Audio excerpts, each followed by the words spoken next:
Sir MFA की जो अभी करंट हालात चल रहे हैं, ठीक है, उस पर हम थोड़ी सी पहले बात करते हैं, जो करंट सिलेबस है, और फिर हम अपनी जो है इस प्रेजेंटेशन को शुरू करते हैं।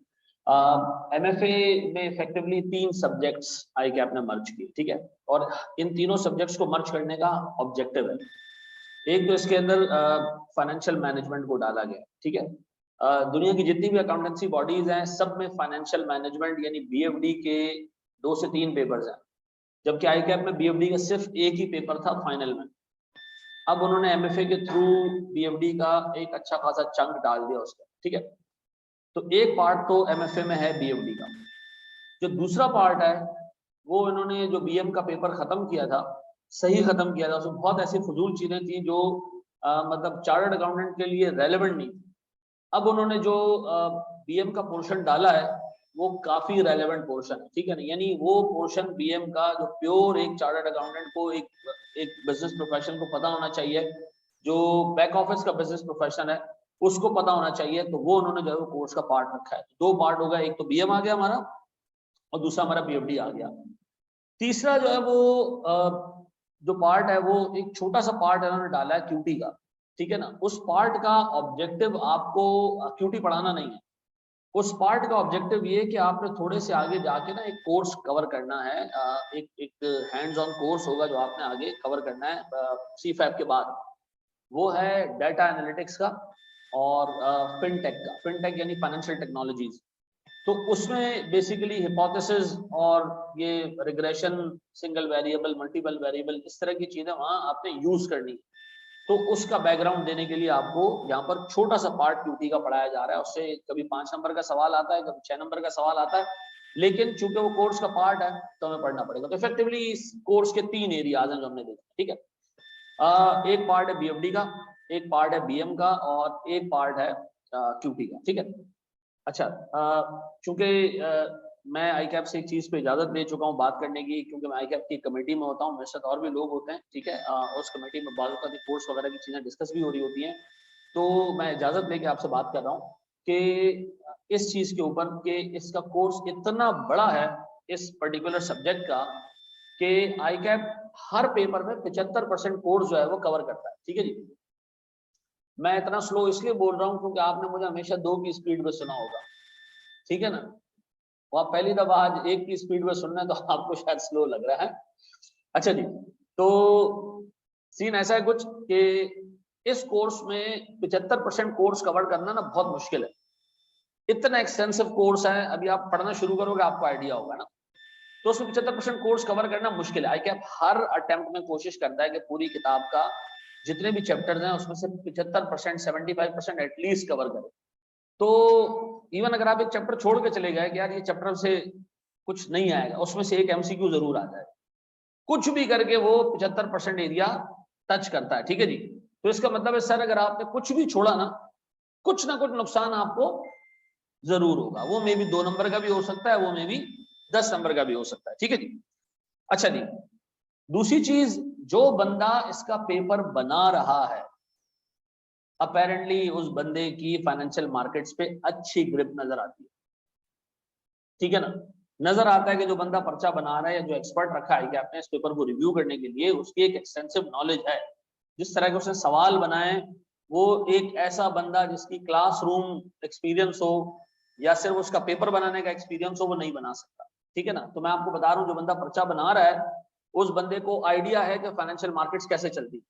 उस बंदे को ये भी आइडिया है कि सर कंपनी के अंदर के ऑपरेशन और कंपनी का जो एक्सटर्नल एनवायरनमेंट है वो कैसे ऑपरेट करता है। तो अच्छे पेपर 2 सेट के आएंगे, ठीक है जी।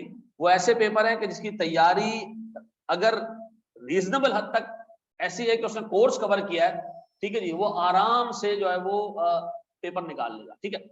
लेकिन जिस बंदे ने सिलेक्टेड टॉपिक्स उठा के तैयारी की है कि यार इसमें से एक सवाल आ जाएगा, एक इसमें से आ जाएगा, मैं ऑनेस्टली आपको बताऊं कम से कम 20-25 मार्क्स वो लूज करके आएगा, ठीक है जी। तो इस सब्जेक्ट को हम थोड़ा सा आगे लेके चलते हैं, इसका कोर्स देखते हैं, फिर मैं इस पर मजीद बात करता हूँ सर।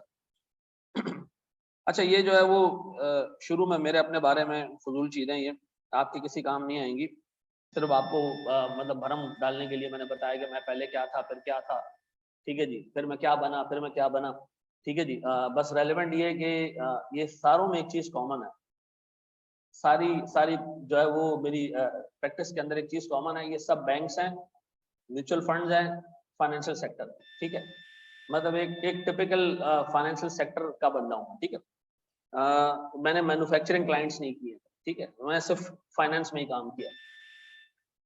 अच्छा जी, भाई डिस्टॉर्शन हो रही है आवाज में? यार हो नहीं सकता, यहाँ जो माइक लगा हुआ उस पे आवाज की क्वालिटी जो है वो 98% आ रही है। तुम लोग एंड में जो है वो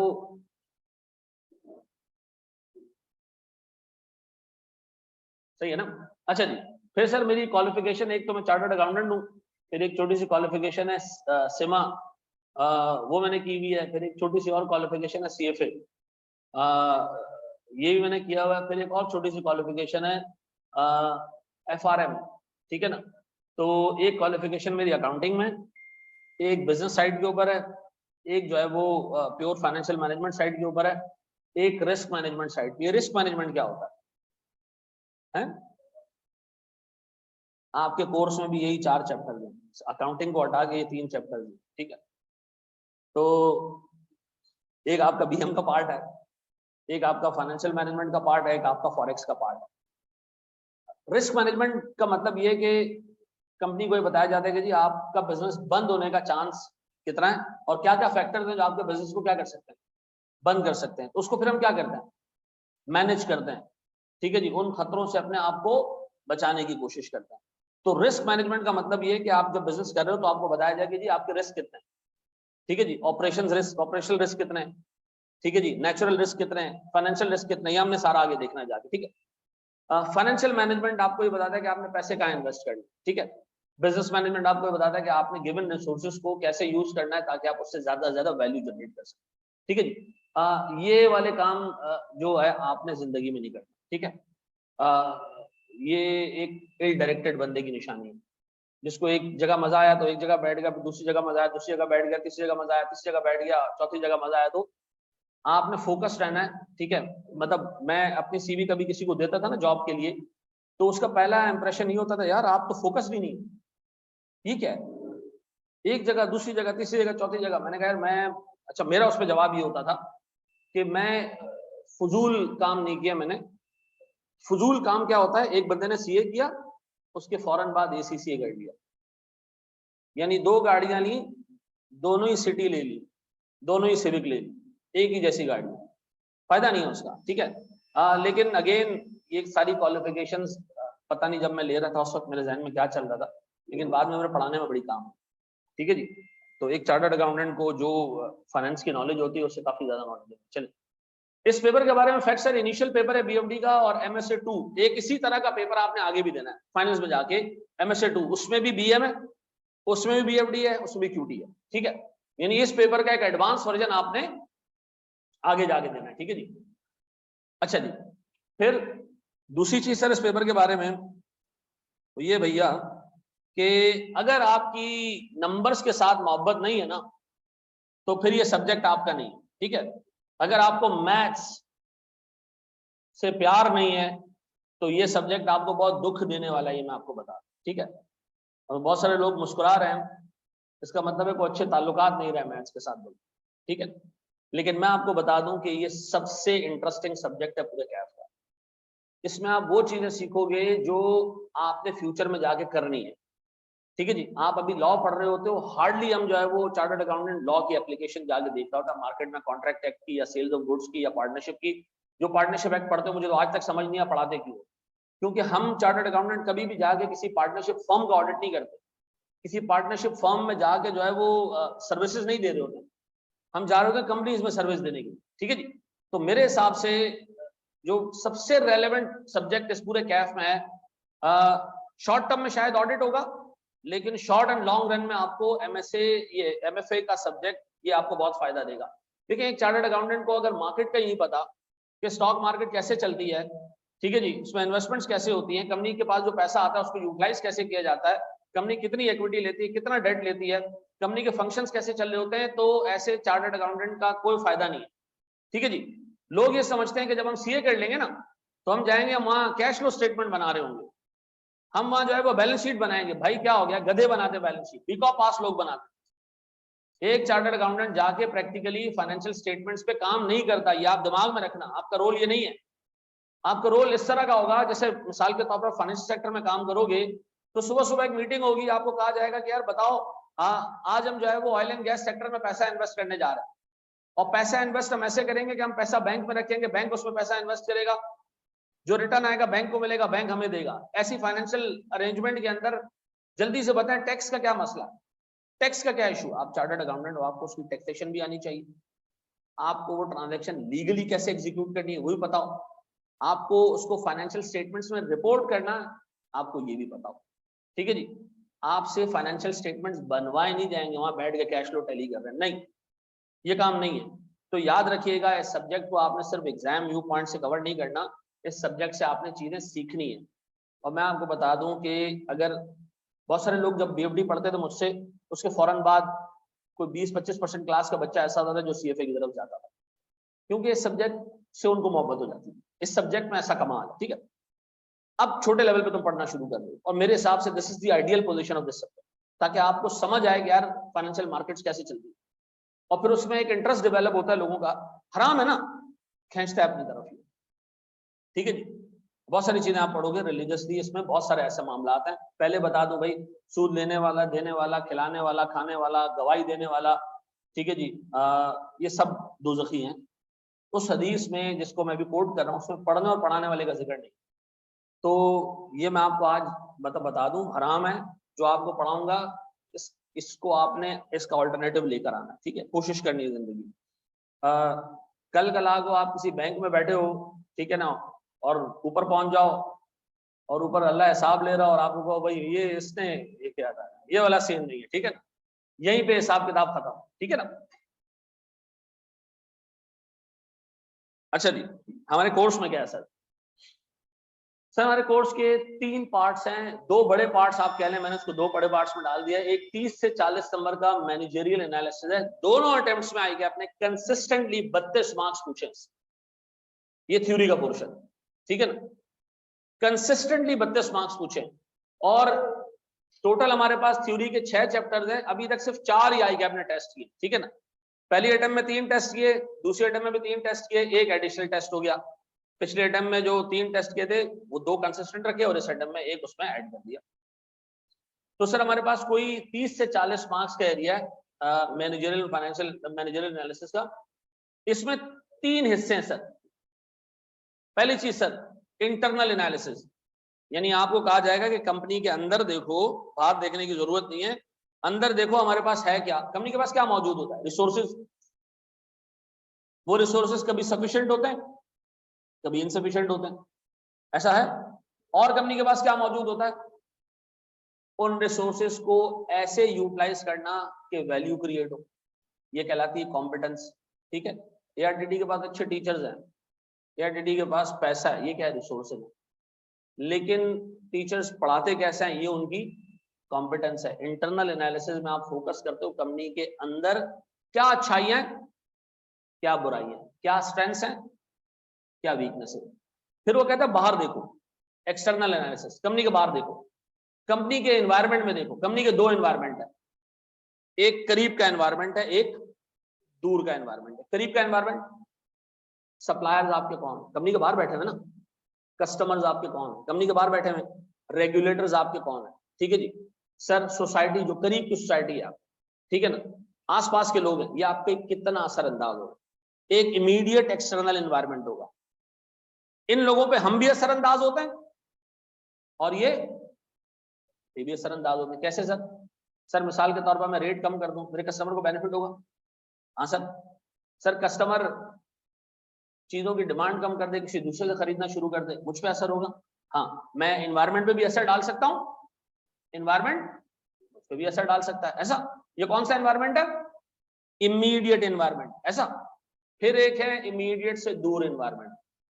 ये जो दूर वाला एनवायरनमेंट है, ये सिर्फ हम पे असर डालता है, हम इस पे असर नहीं डालते। जैसे गवर्नमेंट ऑफ पाकिस्तान, ठीक है, जैसे इंटरेस्ट रेट, जैसे अनएम्प्लॉयमेंट, ठीक है जी, जैसे मुल्क में इन्फ्लेशन, ठीक है जी, ये हम पे असर डालता है, हम इन्फ्लेशन पे असर नहीं डालते। ठीक है जी, गवर्नमेंट हम पे असर डालती है, हम गवर्नमेंट के ऊपर डायरेक्ट असर आमतौर पे नहीं डाल सकते। लास्ट अटेम्प्ट का 8 नंबर का सवाल, हम गवर्नमेंट पे कैसे असर डाल सकते? स्ट्रेट टेक्स्ट में लिखा हुआ सवाल क्या पूछा एग्जामिनर ने, एक कॉर्पोरेशन गवर्नमेंट पे कैसे इन्फ्लुएंस कर सकती है गवर्नमेंट, 8 मार्क्स है। नहीं, जवाब ये नहीं है कि नहीं डाल सकते, ये लिखना है कि आमतौर पे नहीं डाल सकते, लेकिन ये कुछ तरीके हैं जिससे गवर्नमेंट असरअंदाज हो सकती है, तो हमने वो भी देखना है।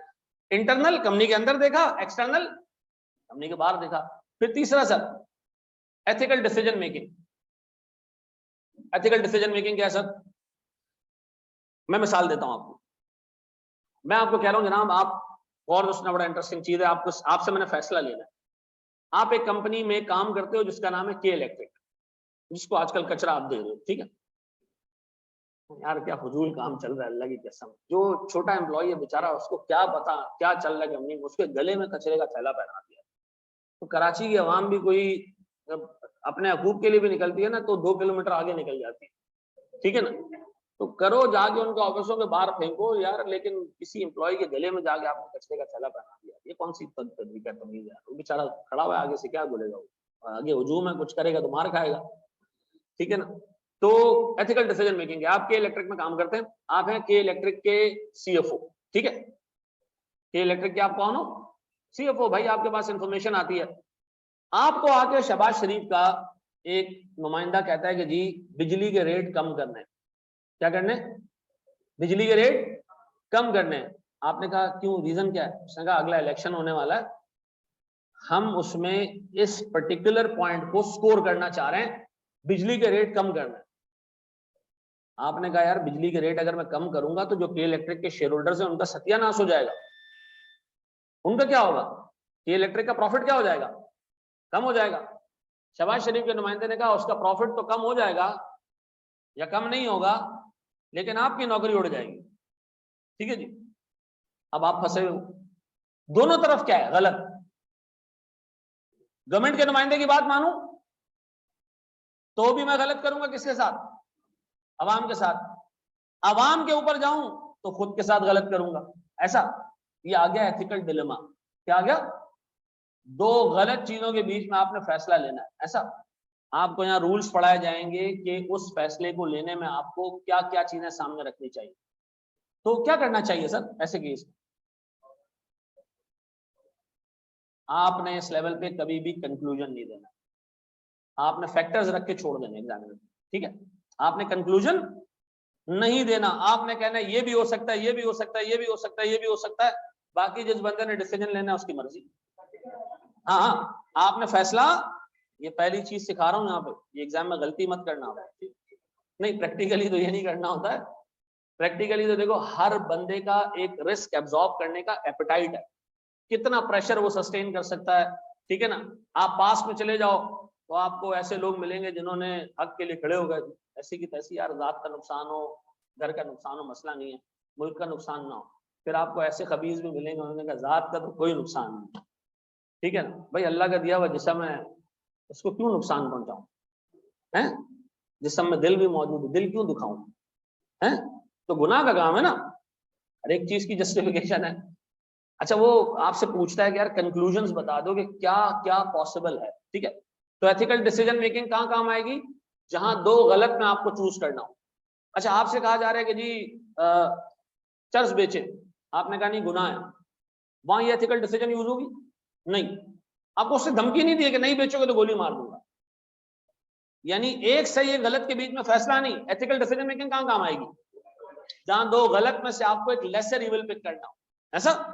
तो सर इंटरनल एनालिसिस कंपनी के अंदर देखेंगे हम, एक्सटर्नल कंपनी के बाहर, और एथिकल डिसीजन मेकिंग में हम एथिकल डिलेमा जब आएगा उसको सॉल्व करेंगे। ये पूरा कोर्स है, आपने इसमें डिटेल में देखनी चाहिए, ठीक है। फिर हमारे पास सर एक पॉइंट आता है ethical sorry financial analysis and risk management, ठीक है। ये 35 से 50 मार्क्स का एरिया, ठीक है सर। इसके अंदर वैक, इसको अभी हमने डिटेल में देखना है, वैक होता क्या है। फिर हमारे पास कैपिटल एसेट प्राइसिंग मॉडल है, सब पिछले वाली लिख लीजिए ना, आपने लिस्ट लिख लीजिए ना 3 है, ये आपके पास कोर्स का ये कहाँ गया, सॉरी, ये चीजें आपने पास नोट कर लें ताकि आपको पता हो कि हमारे कोर्स में है क्या। और कल जब टीचर एक चीज आपको नहीं पढ़ाए तो आपको पता होना चाहिए कि यार ये चीज तो सर ने गोली करा दी, ठीक है।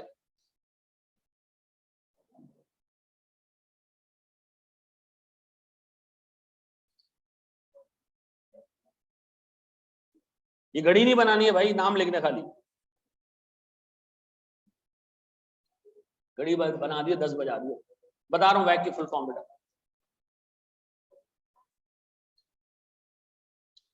अच्छा सर आपके क्या अपने नोट्स होंगे? नहीं सर, हमारी अपनी किताब है, एमएफए की प्रॉपर बुक है हमारी, ठीक है ना, जिसमें ऑलमोस्ट को 3 साढ़े 3 तो सवाल है। हमारी बुक ना मिले, बहुत सारे टीचर्स की किताबें मार्केट में अवेलेबल, आप उनकी भी ले सकते हैं, उन्होंने हमसे ही कॉपी किया हुआ है, ठीक है ना। नहीं नाम नहीं लूंगा मैं, पता है सबको, मार्केट को पता है। मतलब ये सब तक कॉपी किए कि जो हमारे सवालों के नाम उन्होंने वो तक चेंज नहीं किया। उन्होंने कहा नहीं यार ये क्यों चेंज करें, लाइन भी वही डाली है। अभी आपको मैं दिखाता रहूंगा साथ साथ, बड़ा इंटरेस्टिंग सब्जेक्ट रहेगा। लास्ट अटेम्प्ट वाली बुक चलेगी। अच्छा लास्ट अटेम्प्ट वाली बुक में हमने कुछ चीजें चेंज की है, चल तो वो भी जाएगी, कुछ एडिशनल चीजें होंगी वो मैं सॉफ्ट कॉपी पे आपको दे दूंगा। जिसने लास्ट अटेम्प्ट में किताब खरीदी हुई है उसको दोबारा खरीदने की जरूरत नहीं है, लेकिन मैंने कुछ मजीद क्वेश्चन उसमें ऐड किए हैं।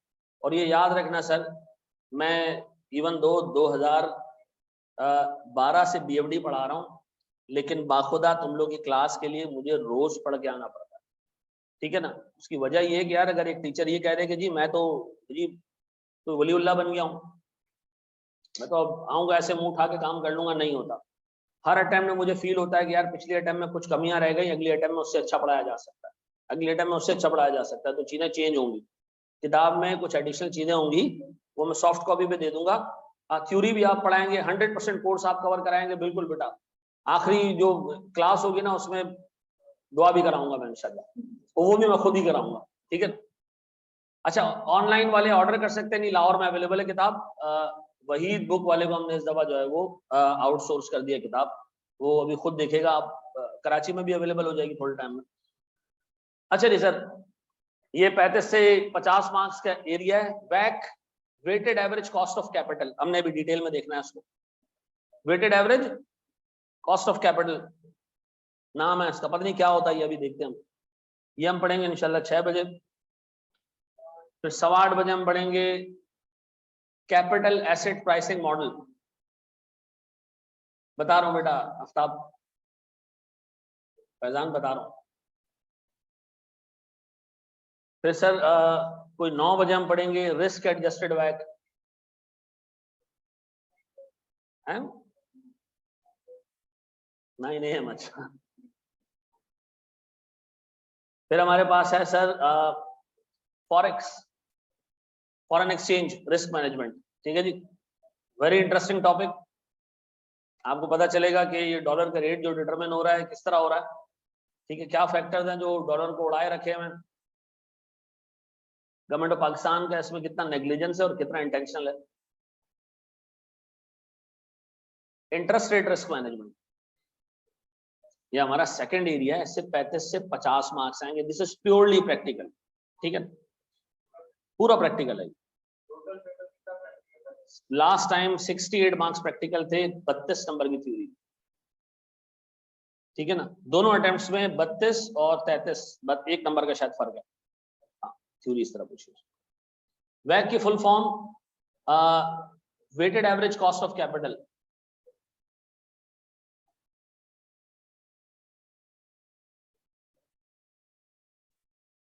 अच्छा जी, हमारी क्लास का एक ऑफिशियल टाइम होगा, उसी वक्त पे क्लास होगी हर रोज, ठीक है ना। इस दफा चूंकि सारे सब्जेक्ट्स में खुद पढ़ा रहा हूँ, तो मैं सुबह 10 बजे शुरू करूंगा FAR 1, 12 बजे कॉस्टिंग होगी, 2 बजे MFA होगी, तो 4 बजे जो है वो FAR 2 होगी, और तकरीबन को 5:30 बजे ऑडिट होगी, ठीक है। तो रोज 5 क्लासेस होंगी मेरी। कैपिटल एसेट प्राइसिंग मॉडल, बिल्कुल कर लिया कॉपी, नहीं किया वापस जाओ भाई, वीडियो साइड पे लगाओ, बढ़ जाएंगे 4 या 5। ये ऐसी यार शो के लिए लगाइए। मैं अभी थोड़ा सा वक्त के साथ आपको बताऊंगा जी कोर्स अभी करंट चेंज नहीं हुआ, लेकिन एक कभी मीटिंग प्रपोज्ड है कोर्स के चेंज करने पे, कोर्स को थोड़ा सा कम किया जाएगा, बढ़ाया नहीं जाएगा। तो पॉजिटिव चीज है, नेगेटिव नहीं है कुछ, ठीक है ना। कोई एक आध चैप्टर ऐसा है जो बीच में अभी भी कंटेंशन बना हुआ है कि इसको निकाल दो यार, ठीक है ना, इसको हल्का कर दो या इसको निकाल दो। मसला ये आ रहा है कि जो क्यूटी का पार्ट है, उस क्यूटी का पार्ट को जितना किताब में लिखा है ना, किताब की हद तक आप नहीं पढ़ सकते। उसको पढ़ने के लिए आपको बैकग्राउंड चाहिए। अब वो टीचर अगर बैकग्राउंड बनाने जाए तो फिर 25 घंटे उसी पे लग जाएंगे, और अगर उसको किताब के हद तक रखने जाओ तो फिर रट्टा मार के जाओ। अभी आई क्या, ये कह रहे हैं कि रट्टा मार के ही आ जाओ, हम किताब से बाहर नहीं जाएंगे, ठीक है जी। 2 अटेम्प्ट से यही हो रहा है, उन्होंने कहा हम इस किताब से 1 इंच बाहर नहीं जाएंगे, और वो 1 इंच क्या, वो किताब के मुकम्मल अंदर रहे दोनों अटेम्प्ट, ठीक है जी। हमारा ये कहना है कि यार आप इसको, इस पर्टिकुलर पार्ट को जरा सा रीडिजाइन करें, और मतलब बच्चे को समझने वाला को चीज दे दें बीच में। आप इसके अंदर हिपोथेसिस निकाल दें, ठीक है, आप इसके अंदर रिग्रेशन रख लें मैक्सिमम, ठीक है ना, और ज्यादा से ज्यादा आप इसके अंदर कोरिलेशन कोवेरिएंस रख दें, बस, बाकी इससे ज्यादा आप कुछ ना रखें। लेकिन वो कह रहे हैं कि नहीं, हम हिपोथेसिस रखेंगे, अभी थोड़े टाइम में डिसाइड हो जाएगा कि उसको किस हद तक डील करना है, ठीक है। एनी हाउ क्यूटी का पार्ट किताब से बाहर नहीं आएगा क्योंकि उसका ऑब्जेक्टिव है, ठीक है। अच्छा जी, फिर हमारे पास सर आता है बजटिंग एंड प्रोजेक्शंस, ठीक है जी। इसमें 3 टॉपिक्स हैं। यह है इन्वेस्टमेंट अप्रेजल, आखिरी वाला।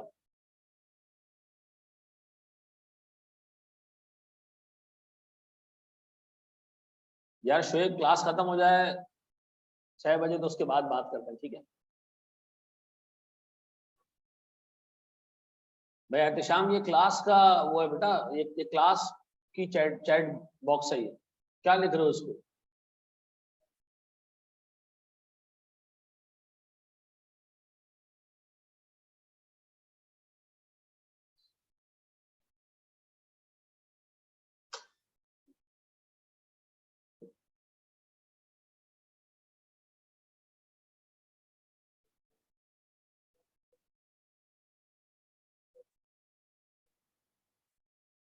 चलो जी, बड़े स्टेप।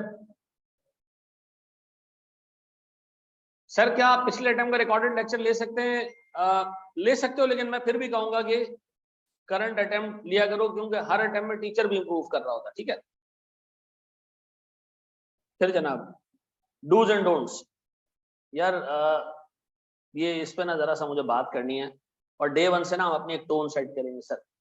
देखिए, इस सब्जेक्ट में 4 इश्यूज हैं, ठीक है, और ये 4 इश्यूज ऐसे हैं जो इवन बोलने के बावजूद इस क्लास के 50% बच्चे से नहीं जाएंगे। सबसे पहली चीज यार, एक टॉपिक है CAPM का, कैपिटल एसेट प्राइसिंग मॉडल। उसको अगर मैं पढ़ाने जाऊं ना, तो मैं उसको उतना ही रखूं जितना किताब में, मैं किताब तक नहीं रखूंगा, मैं उस पर जाता हूँ थोड़ा डिटेल में। वैक में जाऊंगा थोड़ा डिटेल में, रिस्क एडजस्टेड वैक में जाऊंगा थोड़ा डिटेल में। क्यों? क्योंकि अगर मैंने सिर्फ एक पार्ट को फोकस किया ना, तो वो पूरी ग्लोबल पिक्चर आपके समझ में नहीं आई। अब होता क्या है कि जो क्लास में बच्चे अटेंटिवली ले रहे होते हैं क्लासेस, वो तो समझ लेते हैं, उनका हिसाब किताब भी हो जाता है। एक कॉम वो होती है जो एग्जाम के 1 महीना करीब, 1.5 महीना करीब ये टॉपिक्स उठाएगी, और फिर मेरे पास मैसेज आना शुरू होते हैं, ये तो किताब में ही नहीं है, ये पार्ट आपने क्यों कराया? तो भाई ये पार्ट बिल्डअप के लिए कराया है, ताकि आगे की चीज आपको समझ आए, ठीक है जी। तो मेरी आपसे रिक्वेस्ट ये रहेगी कि अपने कॉन्सेप्ट्स कॉम्प्रिहेंसिव रखना, क्योंकि लास्ट अटेम्प्ट में एग्जामिनर ने वैक का एक सवाल पूछा, उसके अंदर उसने हल्की सी चीज घुमाई और लोग बोल्ड हो गए। पेपर के बाद सर बड़ा अच्छा गया, बड़ा अच्छा गया, इसका क्या किया? ये कुछ करना था इसका, खत्म हो गई बात। आपको लग रहा है मैंने बहुत अच्छा किया, लेकिन अच्छा नहीं था वो, ठीक है। तो एक तो मेरी रिक्वेस्ट ये रहेगी कि चीजों को थोड़ा सा हम कॉम्प्रिहेंसिवली कवर करेंगे, तो थोड़ा सा हम टाइम ज्यादा लगाएंगे इसके अंदर, ठीक है। दूसरी चीज, lack of connected practice. Sir एक टॉपिक किया, हम आगे बढ़ गए, ठीक है ना, एक टॉपिक से दूसरा टॉपिक कनेक्टेड है। अब जब हम दूसरे टॉपिक में घुसे, तो कुछ बच्चे ऐसे थे कि उन्होंने दूसरे टॉपिक में ज्वाइन किया। अब मैं पीछे चीजें रेफर कर रहा हूं कि यार वो पीछे जो हमने पढ़ा था, पीछे पढ़ा था कुछ हमने, सर या तो मैं था और मुझे याद नहीं है, ठीक है।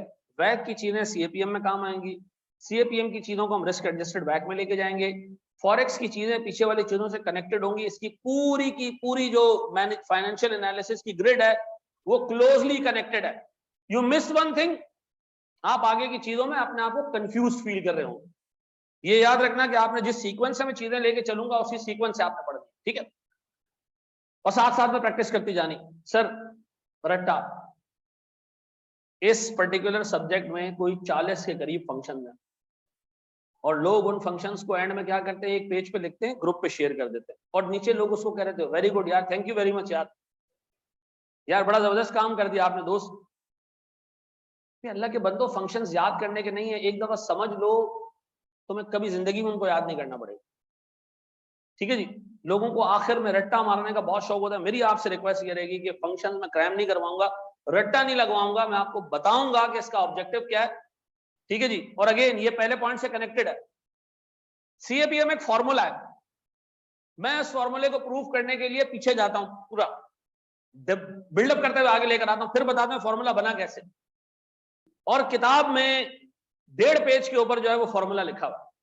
अब आपकी मर्जी, आप उस 1.5 पेज को पढ़ लें, याद कर ले फॉर्मूला, पेपर में आएगा उसने थोड़ा घुमाया ना तो आप घूमते रह जाओगे। मैं आपको बता, मेरी रिक्वेस्ट है कि कॉन्सेप्ट को कॉम्प्रिहेंसिव रखना, ठीक है जी। देखो मैं इतना आपको बता रहा हूं कि ये सब्जेक्ट या सीए फाइनल का जो मैं बीएफडी पढ़ाता हूँ ना, वो शौक से पढ़ाता हूँ, शौक के लिए पढ़ाता हूँ, क्योंकि मेरी सारी क्वालिफिकेशंस हैं इसी चीज, ठीक है ना। तो आप जब चीजें पढ़ रहे होगे ना, तो मैं आपको ये फोकस करके नहीं पढ़ाऊंगा कि यार आप सिर्फ एग्जाम के वो 1.5 पेज को कवर करें। मैं आपको जिस तरह पढ़ाऊंगा, मेरा ऑब्जेक्टिव ये होगा, कल आप बीएफडी पढ़ो ना तो आप कह रहे हो यार ये तो हमने पहले ही कवर कर लिया, सर ये तो पहले ही पढ़ा हुआ है, ये तो पहले ही पढ़ा हुआ है। तो मैं पूरा कॉम्प्रिहेंसिव सारा हिसाब किताब आपके सामने ऐसे रखूंगा कि जो फंक्शंस आपको कराता जाऊंगा, उन फंक्शंस के पीछे जो बैकग्राउंड में नॉलेज है वो आपको पता हो, और कोई ये नहीं कहेगा उसमें कि सर ये तो किताब में नहीं दिया हुआ, ठीक है। अच्छा, मैं एक चीज पे जुर्मदार होऊंगा, एक चीज किताब में मौजूद है और मैंने नहीं पढ़ाई, इसके लिए आप मुझे घसीट सकते हो। एक चीज किताब में नहीं है और मुझे लगता है कि सर अगला टॉपिक जो मैं पढ़ाने जा रहा हूं उससे पहले ये नॉलेज मिलना जरूरी है, वो आपने कवर करना है, उसके लिए आप मुझे क्वेश्चन नहीं करेंगे, आपका फायदा ही होगा, उससे नुकसान नहीं होगा, ठीक है। आखिरी चीज सर, जो थ्योरी है ना, इसकी थ्योरी बड़ी अजीब है। इसकी थ्योरी ऐसी है कि कुछ थ्योरी के पॉइंट्स हैं जो आपको याद करने हैं, लेकिन मेजॉरिटी थ्योरी ऐसी है जो प्रैक्टिकल वाली थ्योरी है, ठीक है ना। प्रैक्टिकल वाली थ्योरी ये, मिसाल के तौर पर आपसे मैं कहता हूं जनाब, हमारे पास एक मॉडल है, पेस्टल मॉडल है, ठीक है। एक मॉडल है पोर्टर 5 फोर्सेस, ठीक है।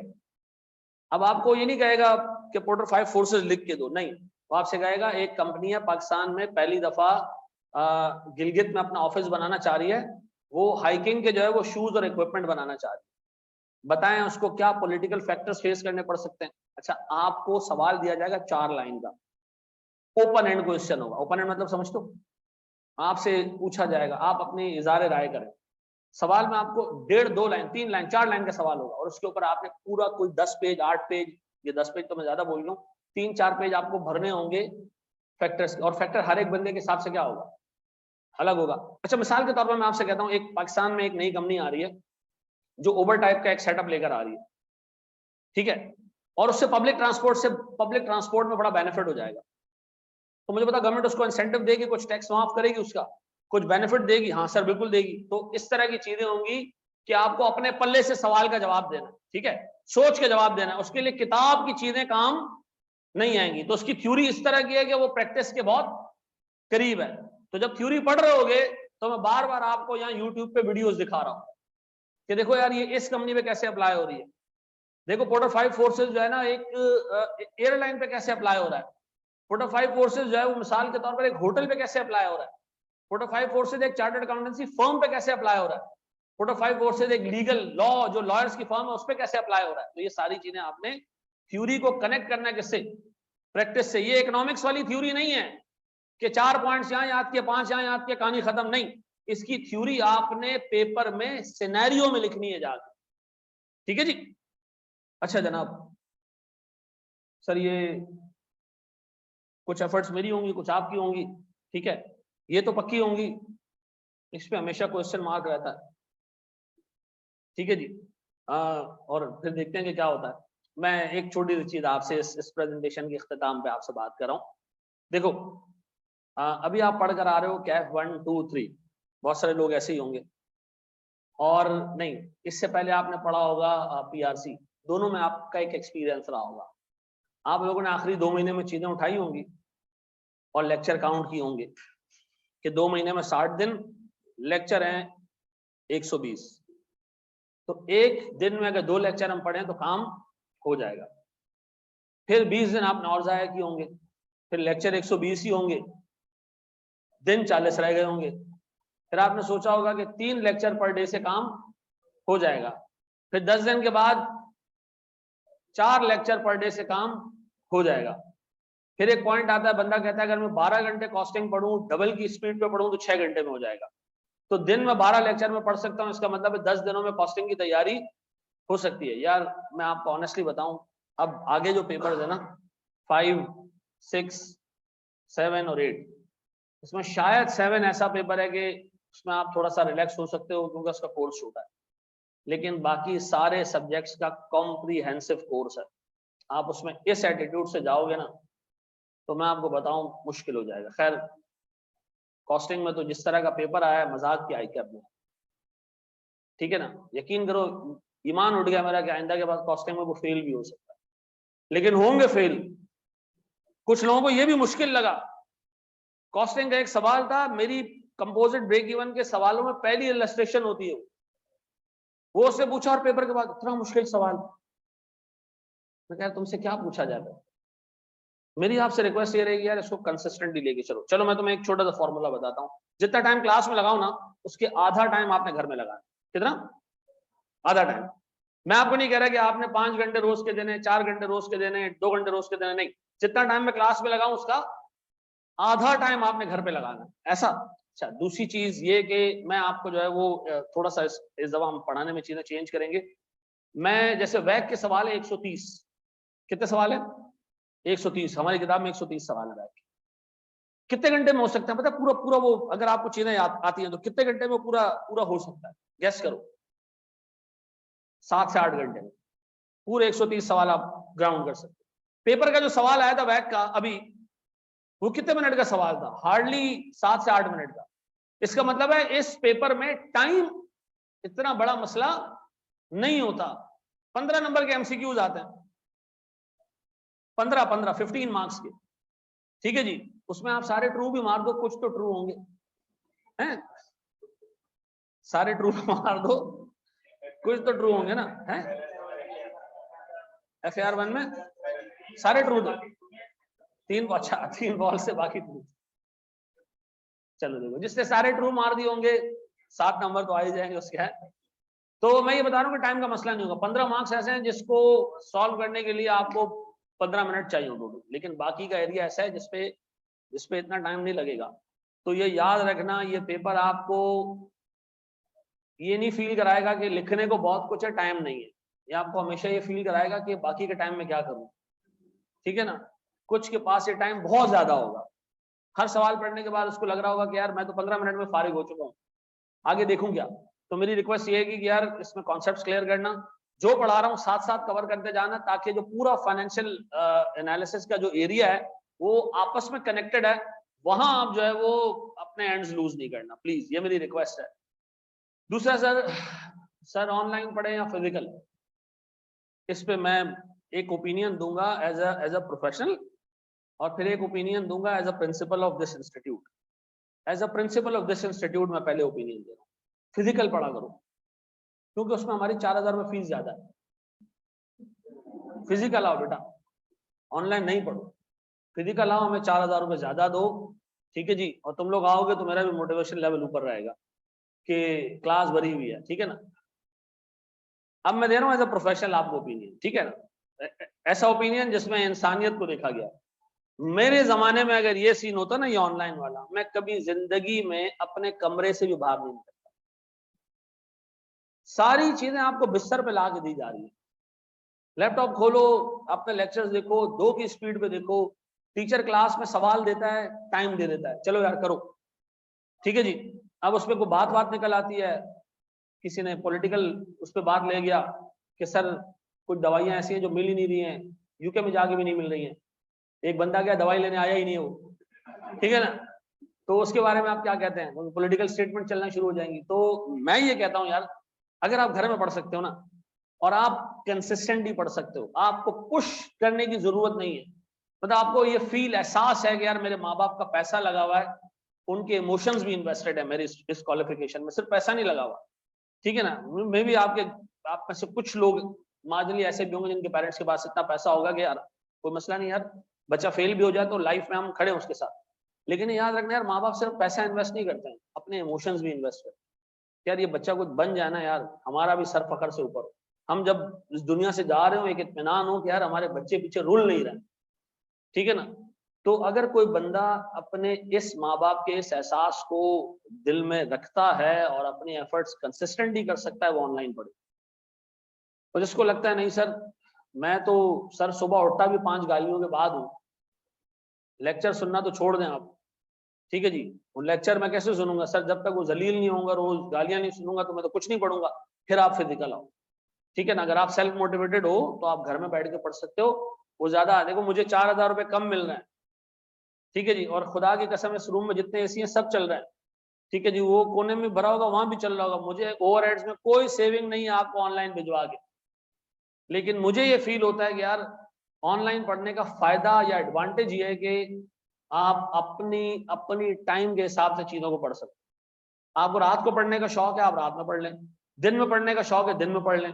लेकिन सर फिर वो जो इमीडिएटली सवाल आएगा उसको कैसे आंसर करेंगे आप? देखो हमारे व्हाट्सएप के ग्रुप हैं, उसमें आप सवाल डाल दो, आपको 5-6 घंटे में जवाब मिल ही जाता है, ठीक है जी। मैं दे देता हूँ, नहीं तो 2 असिस्टेंट है मेरे, वो दे देते हैं, आपको जवाब मिल जाता है उसको, ठीक है ना, मसला नहीं होता। हाँ लेकिन ये, और दूसरी बात ये है कि आप यहाँ सवाल पूछोगे सर रिपीट कर दें, तो टीचर की हटेगी भी, उधर बार बार पीछे लेके जाओ, टीचर की नहीं हटेगी। आपने एक चीज समझी, नहीं समझ आई, पीछे ले जाओ, वो फिर उसी तरीके से बेचारा आपको समझा देगा, ठीक है ना। तो एडवांटेजेस बहुत है, बाकी मर्जी डिसीजन आप अपने सरकमस्टांसेस, अपना हिसाब किताब देख के, ठीक है। अच्छा जी सर, यहाँ हमारी प्रेजेंटेशन खत्म हुई, लेकिन हमारी क्लास खत्म नहीं हुई। हम शुरू कर रहे हैं अपना पहला टॉपिक।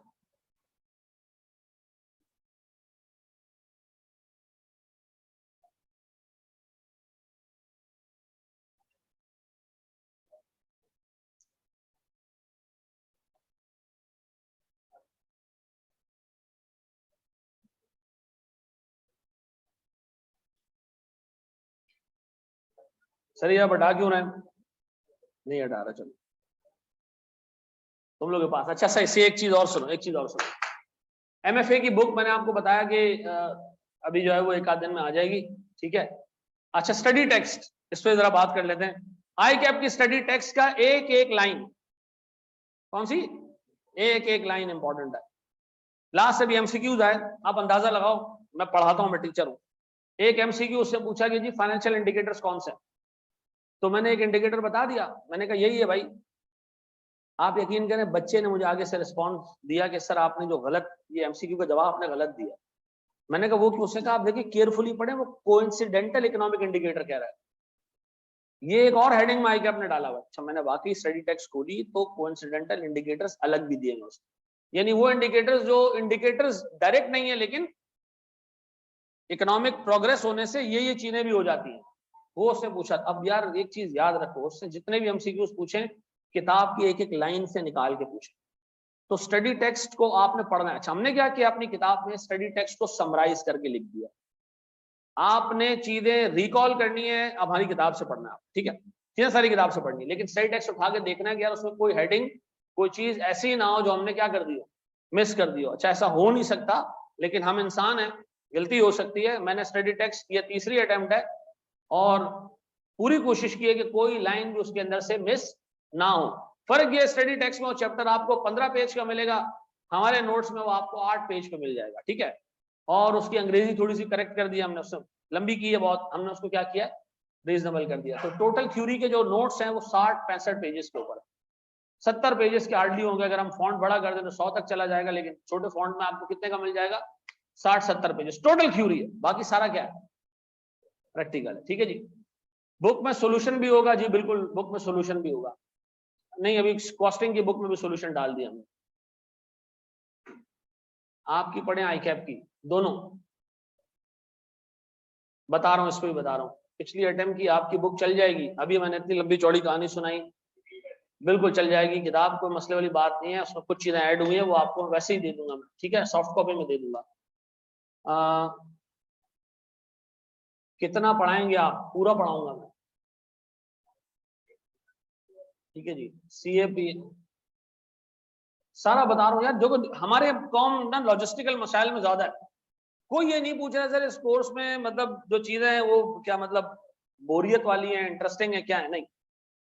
किताब कहाँ से मिलेगी, पेंसिल जो है वो नोकीली लानी है या गोल वाली लानी है, आज पढ़ाई होगी नहीं, अभी मैं यहाँ आपको कथक डांस दिखाऊंगा, तो लोग यार आ जाओ।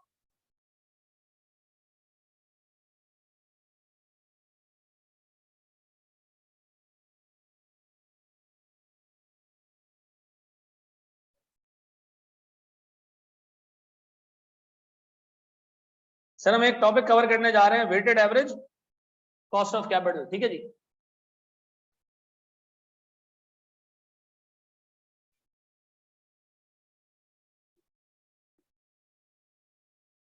ये है क्या, इसकी पूरी डिटेल हम देखते हैं। अच्छा मुझे एक बात बताओ सर, सबको ये बात पता है सर, हम जब बिजनेस करते हैं पाकिस्तान में, मेजॉरिटी बिजनेसेस का ओनर एक ही बंदा है, ठीक है जी, सोल ट्रेडिंग बिजनेस है, पैसा भी उसी का, यानी रिस्क भी उसी का, और उस पैसे पे जो कमाई है वो भी सारी उसी की, नुकसान हो उसी का, फायदा उसी का, एक बंदा है, उसी का कैपिटल है, उसी का दिमाग चल रहा है, ऐसा। लेकिन सर अगर हमारे पास मजीद पैसों की जरूरत है तो फिर हम क्या करते हैं सर, फिर हम पार्टनरशिप फर्म बनाते हैं, ऐसा। और आम तौर पे पार्टनरशिप फर्म में भी 20 लोग ही होते हैं, ठीक है जी, मैक्सिमम 20 लोग हो सकते हैं, और 20 लोगों का दिमाग और 20 लोगों का पैसा हो सकता है, ऐसा। अच्छा जो 20 पार्टनर्स होते हैं क्या वो सब एक दूसरे को जानते हैं? हाँ जानते हैं ना यार, एग्रीमेंट पे साइन किया तो देखा तो होगा ना यार, सब एक दूसरे को जानते हैं, ये अब्दुल कलीम है, ये अब्दुल रहीम है, ये अब्दुल रहमान है, ठीक है जी, कोई मसला नहीं होता। लेकिन सर अगर हमें और कैपिटल चाहिए, हम मास प्रोडक्शन करना चाह रहे हैं, बड़े पैमाने पे सेटअप लगाना चाह रहे हैं, फिर हम क्या करते हैं, कंपनी फॉर्म करते हैं, ऐसा है। इसका मतलब है सर हमारे पास कंपनी फॉर्म होती है। मैं प्राइवेट और पब्लिक के उसमें डिफरेंस में नहीं जा रहा, आम तौर पे एक कंपनी के अनलिमिटेड नंबर ऑफ ओनर्स हो सकते हैं, ऐसा। अब बताओ सर, अगर एक कंपनी के अनलिमिटेड नंबर ऑफ ओनर्स हैं जिन्होंने पैसा कंट्रीब्यूट किया कंपनी बनाने में, पैसा दिया है, क्या वो एक दूसरे को जानते होंगे? नहीं सर, नहीं। अब मिसाल के तौर पर हमारे पास मुल्क में एक कंपनी है जिसका नाम है OGDCL, oil and gas development corporation, नाम सुना है ना OGDC का, एक कंपनी है, उसके सर शेयर होल्डर्स भी मिलियंस में, कितने में, मिलियंस में। अब एक शेयर होल्डर आता है सुबह और दरवाजे पे नॉक करता है कंपनी के, और अकाउंटेंट को कहता है बाहर आओ मुझे हिसाब चाहिए। अकाउंटेंट ने कहा क्या चाहिए, उसने कहा हिसाब चाहिए, किस चीज का, मैं शेयर होल्डर हूं और मालिक हूं मैं, भले छोटे से हिस्से का मालिक हूं लेकिन मालिक तो हूं ना, हिसाब किताब दो, किताबें लेकर आओ जरा जल्दी। तो अकाउंटेंट ने उसको चमाट मार देनी, ऐसा कि तुम्हारे पास शेयर कितने हैं। अब मुझे एक बात बताओ, वो कैसे प्रूफ करेगा कि वो मालिक है? उसके पास एक सर्टिफिकेट होना चाहिए जो क्या कहलाता है, शेयर सर्टिफिकेट, ऐसा। तो सर जो शेयर्स मिलते हैं वो आइडेंटिफिकेशन है किस चीज की, क्या आप उस कंपनी के मालिक हो। अच्छा मेरे पास 2 शेयर्स हैं, क्या नाम बेटा तुम्हारा, दुशार के पास 1 शेयर है, तो मुझे बताओ मैं थोड़ा सा ज्यादा मालिक हूं, मेरे पास 2 शेयर्स हैं और ये, तो मुझे बताओ सर जो बड़े शेयर होल्डर्स होते हैं वो, इतने बड़े शेयर होल्डर्स कंपनी को डायरेक्ट करना शुरू कर देते हैं, ऐसा, उनकी बात ज्यादा मानी जाती है तो क्या बन जाते हैं, डायरेक्टर्स बन जाता है। मेरा एक सवाल है सर, कंपनी का शेयर होल्डर बनना पॉसिबल है? अगर ये बंदा आज जाके OGDC के शेयर होल्डर बने, पॉसिबल है? हाँ, ये जाए OGDC के एक शेयर होल्डर को पकड़े, उससे शेयर्स खरीदे, वो मालिक रहने की जगह मालिक कौन बन जाएगा, ये बन जाएगा, ऐसा। ये OGDC को कौन बताएगा कि मालिक चेंज हो चुका है? पार्टनरशिप में ऐसा हो सकता है, मिसाल के तौर पर मैं और तारिक साहब ARTT में पार्टनर्स हैं, कल एक बंदा आता है और मुझे कहता है कि यार अपना ऐसा मुझे भेज दो, मैंने ऐसा भेज दिया, कल आके वो यहाँ एमएफए की क्लास ले रहा है और तारिक साहब ने कहा भाई आप कौन है? उसने कहा आपका नया पार्टनर, आपको नहीं पता? नहीं सर, ये पार्टनरशिप फर्म में नहीं हो सकता। क्यों सर? क्योंकि पार्टनरशिप फर्म में एक पार्टनर भी निकला बाहर ना, पार्टनरशिप डीड खत्म हो जाएगी। वो उन्हीं लोगों के बीच में एक एग्रीमेंट है, लेकिन कंपनी में ऐसा नहीं है। कंपनी में जो शेयर होल्डर्स होते हैं, गौर से सुनना, वो शेयर होल्डर्स रोज चेंज हो रहे होते हैं, हर घंटे पे चेंज हो रहे होते हैं। अब सुनना, ये एक छोटी सी एग्जांपल, अब ये जो चीज पढ़ा रहा हूं ना, ये स्टडी टेक्स्ट से बाहर है, लेकिन ये नहीं समझाऊंगा तो समझ नहीं आएगी। ये कंपनी है, ये कंपनी है, कंपनी के 100 शेयर होल्डर्स है। कितने? ये 100 शेयर होल्डर्स के नाम एक रजिस्टर में लिखे हुए, जिसको हम क्या कहते हैं? Share holders register. ये शेयर होल्डर रजिस्टर ओजीडीसी है। ये शेयर होल्डर रजिस्टर किसके पास होगा? कंपनी के पास ही होगा ना?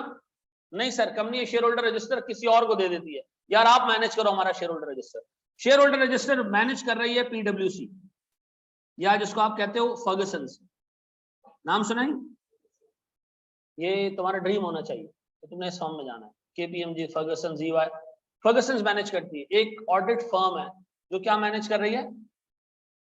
कंपनी का शेयर होल्डर रजिस्टर। अच्छा, मिसाल के तौर पे ये है शाहिद, इसके पास ओजीडीसी के शेयर्स हैं।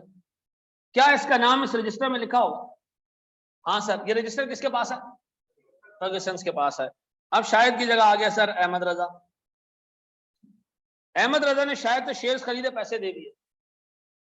शाहिद और अहमद दोनों जाएंगे किसके पास? शेयर होल्डर रजिस्टर, जो शेयर होल्डर रजिस्टर मैनेज कर रहा है, जो रजिस्ट्रार जिसको हम कहते हैं, इसके पास जाएंगे और कहेंगे जी शाहिद का नाम काटो, इसकी जगह किसका नाम डाल दो? अहमद रजा का नाम डाल दो। ऐसा प्रैक्टिकली पहले ऐसा होता था, फिजिकली लोग जाते थे। अब इलेक्ट्रॉनिकली होता है सर। जैसे आपने शेयर खरीदे, इसका नाम शेयर होल्डर रजिस्टर से कटा और दूसरे बंदे का नाम आ गया। अब बताओ, एक कंपनी के जो शेयर होल्डर्स हैं उनके सारों के नाम कहां मिलेंगे हमें? शेयर होल्डर रजिस्टर में मिलेंगे। ऐसा क्या शेयर होल्डर रजिस्टर कांस्टेंट रहता है? नहीं सर, हर सेकंड में, मिनट में चेंज हो रहा होता है। एक जा रहा है, दूसरा आ रहा है, एक जा रहा है, दूसरा आ रहा है। ऐसा है। अब मुझे एक चीज ये बताएं सर, ये जितने शेयर होल्डर्स इस कंपनी में आ रहे हैं, जितने लोग आ रहे हैं इस कंपनी के अंदर, क्या कंपनी के जो एडमिनिस्ट्रेशन है, कंपनी को जो चलाने वाले हैं, उनको इंडिविजुअली पता है कि मालिक कौन है? नहीं सर। तो सबके पास क्या मौजूद होता है? शेयर सर्टिफिकेट मौजूद है। ये बात भेजे में बैठती है। अब बताओ कंपनी के कितने मालिक होते हैं? अनलिमिटेड मालिक हो सकते हैं, अनलिमिटेड मालिक हो सकते हैं सर। ये बात भेजे में बैठती है। तो मुझे एक बात बताओ, जहां अनलिमिटेड मालिक होते हैं तो बिजनेस कौन चलाता है? बिजनेस उनमें से वो लोग चलाते हैं जिनकी वर्थ ज्यादा होती है, जिन्होंने पैसा ज्यादा इन्वेस्ट किया है। ऐसा है। अब सुनो, एक कंपनी की एनुअल जनरल मीटिंग चल रही है, और तो सुनना क्या चल रही है? साल का एंड चल रहा है, एनुअल जनरल मीटिंग चल रही है। एक बंदा खड़ा होता है, वो कहता है जी इस कंपनी के डायरेक्टर्स पे लानत। अब डायरेक्टर्स बैठे हैं, जी क्यों लानत? ये आपकी परफॉर्मेंस है, बेड़ा गर्क कर दिया आपने कंपनी का। ये दूसरा साल है कि आप ना होने के बराबर प्रॉफिट कमा रहे हो और गालियां दिए जा रहा है वो। एक डायरेक्टर ने रुक के पूछा, भाई आपके पास शेयर्स कितने? उसने कहा मेरे पास 50 शेयर हैं। कितने शेयर हैं? 50 शेयर्स की टोटल वर्थ होगी कोई 5,000 रुपए। ऐसा है? क्या वो गालियां दे सकता है? लीगली हाँ, लीगली हाँ, लेकिन 5,000 शेयर वाले को वहीं चुप करा देते, 550 शेयर वाले को वहीं चुप करा दिया। बकवास नहीं करो। इसका मतलब है सर, जो बड़े शेयर होल्डर है वो बिजनेस चलाएंगे, जो छोटे शेयर होल्डर है वो बिजनेस नहीं चलाएंगे। हर बंदा तो आगे उंगली नहीं करेगा ना कि भाई मेरे हिसाब से काम गलत हो रहा है, मेरे 50 शेयर फंसे हुए हैं जी, मेरे हिसाब से आपको जो है वो रशिया से ऑयल खरीदना चाहिए, मेरे हिसाब से आप जो अमेरिका से ऑयल खरीद रहे हैं, सऊदियों से खरीद रहे हैं, ये सही नहीं है। नहीं सर, डिसीजन कौन लेगा? डायरेक्टर्स लेंगे। डिसीजन कौन लेंगे? छोटा शेयर होल्डर डिसीजन नहीं लेता। लेकिन सर अगर एक पार्टनरशिप फर्म में पार्टनर्स बैठे हुए तो फिर सारे पार्टनर्स की आमतौर पर डिसीजन पे कंसेंट चाहिए होती है। बात भेजे में बैठती है। अब गौर से सुनना सर, एक कंपनी है, ये बात भेजे में बैठ रही है। बताओ शेयर होल्डर्स, एक कंपनी के शेयर होल्डर्स में से क्या हर शेयर होल्डर के कंट्रोल में होता है बिजनेस? नहीं सर। कंट्रोल किसके पास होता है? बड़े शेयर होल्डर्स के पास होता है। ऐसा है। कौन सा बिजनेस करना है, कौन सा नहीं करना, किसमें कहां इन्वेस्टमेंट करनी है, कहां नहीं करनी है, हलाल खाना है, हराम खाना है, डिसीजन कौन लेगा? कंपनी का एक एक शेयर होल्डर? नहीं सर। कौन लेगा सर? Major share holder. ये कॉन्सेप्ट समझ आ रहा है? अब आओ जरा दोस्त गौर से सुनो, गौर सुनना सर। एक कंपनी है, एक कंपनी है, नई नई कंपनी खुली है। इस कंपनी का नाम है, मिसाल के तौर पर एबीसी ऑयल रिफाइनरी। ठीक है जी, एबीसी ऑयल रिफाइनरी क्या करेगी? क्रूड ऑयल खरीदेगी, उसको क्या करेगी? रिफाइन करेगी और बेच देगी। ठीक है जी, और जिसको अपना ऑयल रिफाइन करवाना है एबीसी से रिफाइन करवा सकता है। ठीक है जी, जितनी ऑयल एक्सप्लोरेशन कंपनीज हैं वो ऑयल निकाले, हम उनको क्या करके देंगे? रिफाइन करके देंगे। ऐसा गौर से सुनना मेरे बच्चों, एक शेयर होल्डर है या बहुत सारे शेयर होल्डर्स हैं, ये इस कंपनी को दे रहे हैं पैसा। इन्होंने 100 रुपए दिए इस कंपनी को। कितने दिए? 100 रुपए दिए कंपनी को। 100 रुपए किसने दिए? क्यों दिए? क्या सोच के दिए? क्या चाहते हैं शेयर होल्डर? क्यों इन्वेस्ट कर रहे हैं? सर रिटर्न चाहिए इनको, प्रॉफिट चाहिए इस पे। और प्रॉफिट किस फॉर्म में मिलता है सर कंपनी से? डिविडेंड की फॉर्म में। किसमें? डिविडेंड की फॉर्म में, यानी कैश मिलेगा कंपनी से। ऐसा शेयर होल्डर ये सोच के आया कि मुझे अपने 100 रुपए पे 15% का रिटर्न चाहिए। कितने का? 15% का रिटर्न। मतलब 100 रुपए जो मैंने दिए हैं, हर साल 15 रुपए आपने मुझे डिविडेंड के तौर पे देने। ऐसा है? अच्छा जी, कंपनी ने कहा ठीक है।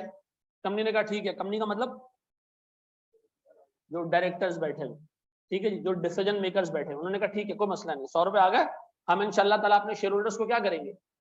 15% का रिटर्न देंगे, इंक्लूडिंग अस, हम भी शेयर होल्डर्स है ना। अच्छा जी, अब और सुनना, और पैसा चाहिए, और पैसा चाहिए सर। शेयर होल्डर्स कह रहे हैं बस हमने यही देना। अब सर यही डायरेक्टर्स गए एक बैंक के पास, बैंक से कहा यार हमें कुछ पैसा चाहिए, 50 रुपए चाहिए। बैंक ने कहा भाई मैं इस पे चार्ज करूंगा इंटरेस्ट। क्या चार्ज करूंगा? इंटरेस्ट, सूद चार्ज करूंगा। और कंपनी को प्रॉफिट हो या लॉस हो, मुझे आपने सूद देना है देना है। और कंपनी डूब जाए, मर जाए, खप जाए, मुझे मेरा पैसा वापस चाहिए। और 2 साल बाद मुझे अपना 50 रुपया। अच्छा, जो शेयर होल्डर बेचारा है उसको 15% का रिटर्न मिलेगा, गारंटीड है? नहीं, वो मांग तो रहा है 15%। प्रॉफिट हुआ तो देंगे, नहीं हुआ तो कंपनी डूबी तो वो हमारे साथ डूबेगा। ठीक है जी, तो याद रखो ज्यादा रिस्क कौन ले रहा है? शेयर होल्डर का रिस्क क्या है? उसका पैसा डूब भी सकता है, उसको 15% का रिटर्न शायद मिले शायद ना मिले। बैंक ने कहा जी मैं आपको 50 रुपए दे रहा हूं, मुझे 10% का सूद चाहिए। कितने का? मुझे बताओ शेयर होल्डर ज्यादा क्यों मांग रहा है? शेयर होल्डर रिस्क ज्यादा ले रहा है। बैंक का कोई रिस्क, बैंक को अपना कैपिटल भी वापस मिलेगा, बैंक को सूद भी मिलेगा चाहे प्रॉफिट हो या ना हो। तो मुझे बताओ सर बैंक ने कितना रिटर्न कोट किया? अब बताओ सर, कंपनी में ये बैठा है कंपनी का डायरेक्टर या मैनेजर, इसके पास कितने पैसे आ चुके हैं? 150 रुपए आ चुके हैं। कितने आ चुके हैं? 150 रुपए आ चुके हैं, जिसमें से 100 रुपए पे इसने कितना कमा के देना है? 15%। और 50 रुपए पे कितना कमा के देना है? 10%। ऐसा है? अब बताओ इस बंदे का टारगेट रिटर्न कितना है? साल में इसको कितने पैसे कमाने चाहिए? इसने जो 100 रुपए है उस पे कमाने हैं इसको कितने? 15 रुपए कमाने सर। और 50 रुपए पे इसने, यानी कि इसने 150 रुपए को यूटिलाइज करके, इस्तेमाल करके, चला के सर कितने कमाने? 20 रुपए कमाने। ऐसा है? कितने कमाने सर? इस बंदे ने 100 रुपए और 50 रुपए लेके मिक्स कर दिए, कितने हो गए? 150 पे रिटर्न कितना कमाना है? 150 पे रिटर्न कितना कमाना है?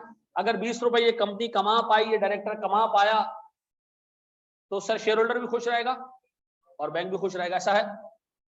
अब बताओ सर, अगर मैं इस 20 रुपए को डिवाइड कर दूं किससे? 150 रुपए से। देखो क्या आता है, 13.33 रुपीस का रिटर्न कमाना है हर 100 रुपए पे। डायरेक्टर ने कहा ये 100 रुपया, ये 50 रुपया अलग अलग नहीं है, मेरे नजदीक ये पूरा 150 रुपया है और मैंने इस पे क्या कमाना है? 20 रुपए, यानी 13.33% कमाना है। अगर मैं अपने 150 रुपए पे 13.33% कमा गया तो शेयर होल्डर भी खुश और बैंक भी खुश। ऐसा? अब इसने क्या किया, ये 150 रुपए लेके काम करना शुरू कर दिया। क्या शुरू कर दिया? एक प्रोजेक्ट मिला इसको, गौर से सुनना। किसको प्रोजेक्ट मिला? इस डायरेक्टर को या कंपनी को एक प्रोजेक्ट मिला। प्रोजेक्ट वाले ने कहा कि अगर आप हमें 70 रुपए देंगे तो हम आपको 18% का रिटर्न देंगे। कितने का? क्या कंपनी को यानी इस डायरेक्टर को इस जगह पे पैसा इन्वेस्ट करना चाहिए? है पैसा कितना पड़ा हमारे पास? 150। ये मांग कितने रहा प्रोजेक्ट? 70 रुपए। ऐसा अगर हम इसमें पैसा इन्वेस्ट करें, मिसाल के तौर पर ये एक प्रोजेक्ट है जिसमें हमने ऑयल रिफाइन करके देना है और 70 रुपए अगर हम इन्वेस्ट करेंगे, हमें रिटर्न कितने का मिलेगा? अगर हमें 18% का रिटर्न मिला तो क्या हम अपने शेयर होल्डर और डेट होल्डर को खुश रखेंगे? हाँ सर, क्यों? आराम से खुश रख सकते हैं। क्यों? हमें चाहिए कितना है? 13.33। इस प्रोजेक्ट में डालने से मिल क्या रहा है? 18% मिल रहा है। तुम सुनो सही ना, 70 रुपए तो इन्वेस्ट कर देना, या मना कर दें 70 को भी?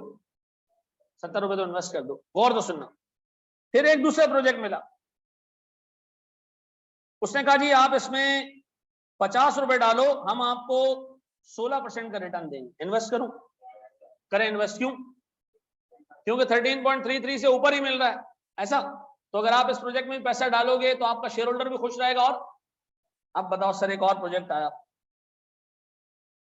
सर, इसमें पैसे इन्वेस्ट करने आपने 30 रुपए, ठीक है जी, और ये आपको 14% का रिटर्न दे रहा है। पैसा डालो नहीं डालो? डालें सर। क्यों? सर क्योंकि आपका रिटर्न आपके कॉस्ट से यानी 13.33% से ज्यादा है। अगर आपको इस प्रोजेक्ट में पैसा डालने के बाद जो रिटर्न मिल रहा है उससे आपका शेयर होल्डर भी खुश रहेगा। और अब बताएं सर, अब मुझे एक चीज बताएं, इस बंदे का ये जो बीच में बैठा है, मैं उसको नाम दे दूं कंपनी, डायरेक्टर्स कंपनी, एक ही नाम दे दूं? हाँ। मुझे बताओ इसने क्या किया? आवाम से पैसे लिए, एक बंदे को कमिट किया कि 15% तुम्हें दूंगा, एक बंदे को कमिट किया कितना दूंगा?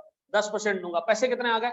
150 रुपए। उस 150 रुपए को इन्वेस्ट करेगा ये ऐसी जगहों पे जहां इसको रिटर्न कितना मिले? 13.33% से ज्यादा। प्रोजेक्ट एक प्रोजेक्ट है, एक काम है, ठीक है जी। एक जगह पैसे इन्वेस्ट करेगी, ये पैसा इन्वेस्ट करेगी कंपनी, कितना रिटर्न मिलेगा इसको? क्या इस कंपनी को ये पैसा इन्वेस्ट करना चाहिए? याद रखना, इसके पीछे दो बच्चे हैं जो रो रहे हैं इस वक्त, जिनको कितना रिटर्न चाहिए? 13.33% का। क्या ये अब्बा जो पैसे आगे इन्वेस्ट कर रहा है ये 13.33% कमा के दे रहा है? हाँ। 70 रुपए तो इन्वेस्ट कर दो। फिर दूसरा प्रोजेक्ट हमने उठाया, उसमें कितनी इन्वेस्टमेंट चाहिए? 50 रुपए। क्या उसमें भी रिटर्न 13.33% से ज्यादा मिल रहा है? हाँ, तो सर इसमें भी पैसा इन्वेस्ट करना चाहिए। तीसरा प्रोजेक्ट, सर यहाँ पे भी 30 रुपए चाहिए, हमारे पास पड़े हुए भी हैं 30 रुपए, क्या यहाँ भी पैसा इन्वेस्ट करना चाहिए? हाँ। क्यों? क्योंकि यहाँ पर भी हमें जो रिटर्न मिल रहा है वो 13.33% से। अब बताओ, ये जो बीच में तुम्हें एक टांग वाला गंजा नजर आ रहा है, इसका ऑब्जेक्टिव क्या है? आवाम से पैसे लेके जो रिटर्न उनको कमिट किया है उससे ज्यादा रिटर्न या एटलीस्ट उतना रिटर्न कमा के दो। ऐसा है? ये बात समझ आती है? अब अगर मैं तुमसे पूछूं कंपनी का ऑब्जेक्टिव क्या, बताओ कंपनी का ऑब्जेक्टिव क्या है? कंपनी का एक ऑब्जेक्टिव ये कि जो शेयर होल्डर से और डेट होल्डर से पैसा लिया है उस पे उनको उनका required return, desired return, target return, ठीक है, वो प्रोवाइड करना। ऐसा क्या कंपनी इन प्रोजेक्ट्स में पैसा डाल के रिटर्न प्रोवाइड कर सकती है? हाँ सर, बिल्कुल कर सकती है। ऐसा है? अब बताएं सर, हमारे पूरे कोर्स के ना दो हिस्से हैं। यहां मैंने लकीर डाली ना, सब यही लकीर डालते हैं, ठीक है जी। हमारे कोर्स के दो हिस्से। एक हिस्सा क्या है? एक हिस्सा है कि कंपनी को पहले यह पता होना चाहिए कि उसने कमाई कितनी करनी है, कंपनी को कितना कमा के देना है, कितना कमा के देना है? लगभग 13.33 ये कमा के देना है। ये पार्ट कहलाता है फाइनेंसिंग पार्ट। कौन सा पार्ट? ऐसा एक पार्ट है कि कंपनी को कमाना कितना है, एक पार्ट है कि कंपनी कमा कितना रही है। ये कौन सा पार्ट कहलाता है? Investing part. ऐसा? ये बात समझ आती है? अब बताओ सर, फाइनेंसिंग से हमें क्या पता चलेगा? कमाना कितना है। इन्वेस्टिंग से हमें पता ये चलेगा कि हम कमा कितना रहे हैं। तो बताओ सर, इन्वेस्टमेंट से जो रिटर्न मिल रहा है वो फाइनेंस की कॉस्ट से हमेशा ज्यादा होना चाहिए। ये बात समझ आती है? अब बताओ, मैं फिर आपसे पूछ रहा हूं, ये जो कंपनी का डायरेक्टर, मैनेजर, कंपनी का जो मेजर शेयर होल्डर बैठा है, इसके जिम्मे काम क्या है? इसके जिम्मे क्या एक ही काम है कि अवामुन नास से जो पैसा कलेक्ट किया है उसको ऐसी जगह पे इन्वेस्ट करना जहां हमें उनका रिक्वायर्ड रिटर्न मिल सके? ऐसा? अब मुझे एक बात बताओ सर, कंपनी को कमाई करनी है 13.33% से ज्यादा, ऐसा है? गौर तो सुन रहे हो? बताए 13.33% है क्या? ये कंपनी का रिक्वायर्ड रेट है। क्या है? रिक्वायर्ड रेट है। कंपनी ने जो आवाम से पैसा लिया है ना, ये उसकी कॉस्ट है। कंपनी ने जो आवाम से पैसा लिया है, ये उसकी कॉस्ट है। कंपनी ने जो आवाम से पैसा लिया है, ये उसकी। ARTD का ये कैंपस रेंटेड है, हम रेंट पे करते हैं ना। हमारा ऑब्जेक्टिव क्या है कि जो रेंट पे कर रहे हैं एटलीस्ट उससे ज्यादा कमाएं। ये बात समझ आती है? तो रेंट हमारा क्या है? कॉस्ट है। फाइनेंसर ने हमें क्या दिए? जगह दी है। यहां फाइनेंसर कंपनी को पैसा दे रहे हैं और कंपनी उस पर क्या प्रोवाइड करेगी?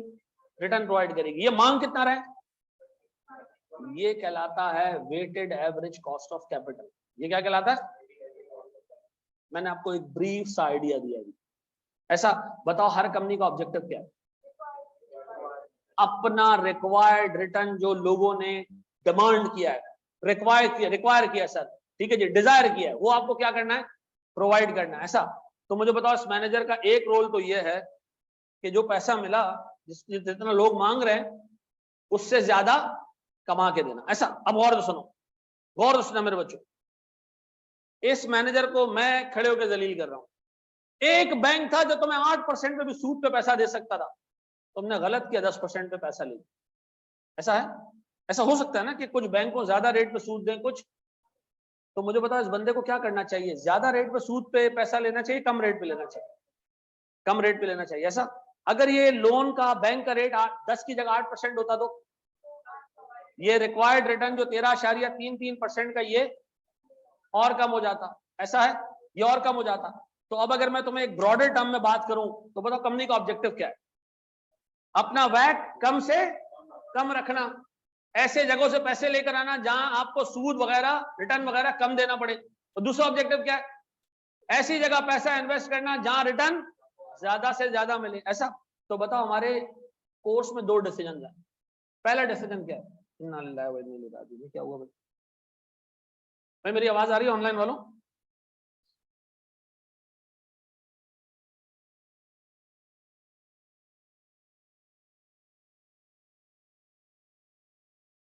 ऑनलाइन वालों मेरी आवाज आ रही है मेरे ऑनलाइन वाले बच्चों? क्या मेरी आवाज आ रही है?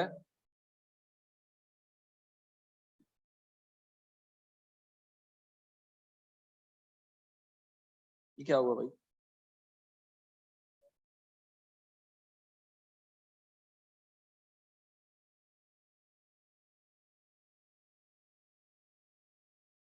भाई मेरी आवाज आ रही है?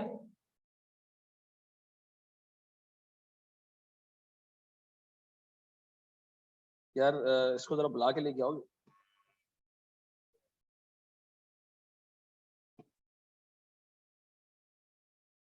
आ रही है? सब सही चल रहा है? सब कुछ सही है? अच्छा जी, चलें। अब बताओ कंपनी का ऑब्जेक्टिव एक लाइन में एक्सप्लेन करो। What is the objective of company? Keep the cost down, कम से कम कॉस्ट रखें और ज्यादा से ज्यादा रिटर्न कमाएं। ये कॉस्ट कम कैसे हो सकती है? ऐसा बैंक ढूंढे जो आपसे कम सूद मांग रहा है, ऐसा शेयर होल्डर ढूंढे जो आपसे कम रिटर्न मांग रहा है, और सर ऐसे प्रोजेक्ट ढूंढे जो आपको ज्यादा से ज्यादा रिटर्न दे रहे हैं। ऐसा है। हमारे कोर्स के 2 पार्ट्स है। एक पार्ट है जिसमें हम पढ़ेंगे ये सा फाइनेंसिंग वाला पार्ट, और दूसरे पार्ट में हम पढ़ेंगे क्या चीज? इन्वेस्टिंग वाला पार्ट। ऐसा।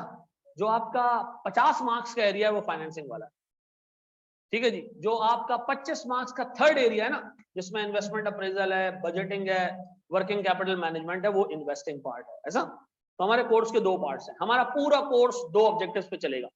कॉस्ट को कम से कम रखना है और रिटर्न को ज्यादा से ज्यादा। ऐसा। सर इसको कॉपी कर लें, शाबाश। सर अगर प्रोजेक्ट लास्ट 13.33% से कम होता, 12 होता तो हम इन्वेस्ट नहीं करते। रिक्वायर्ड रेट और वैट एक ही चीज के 2 नाम है, बिल्कुल।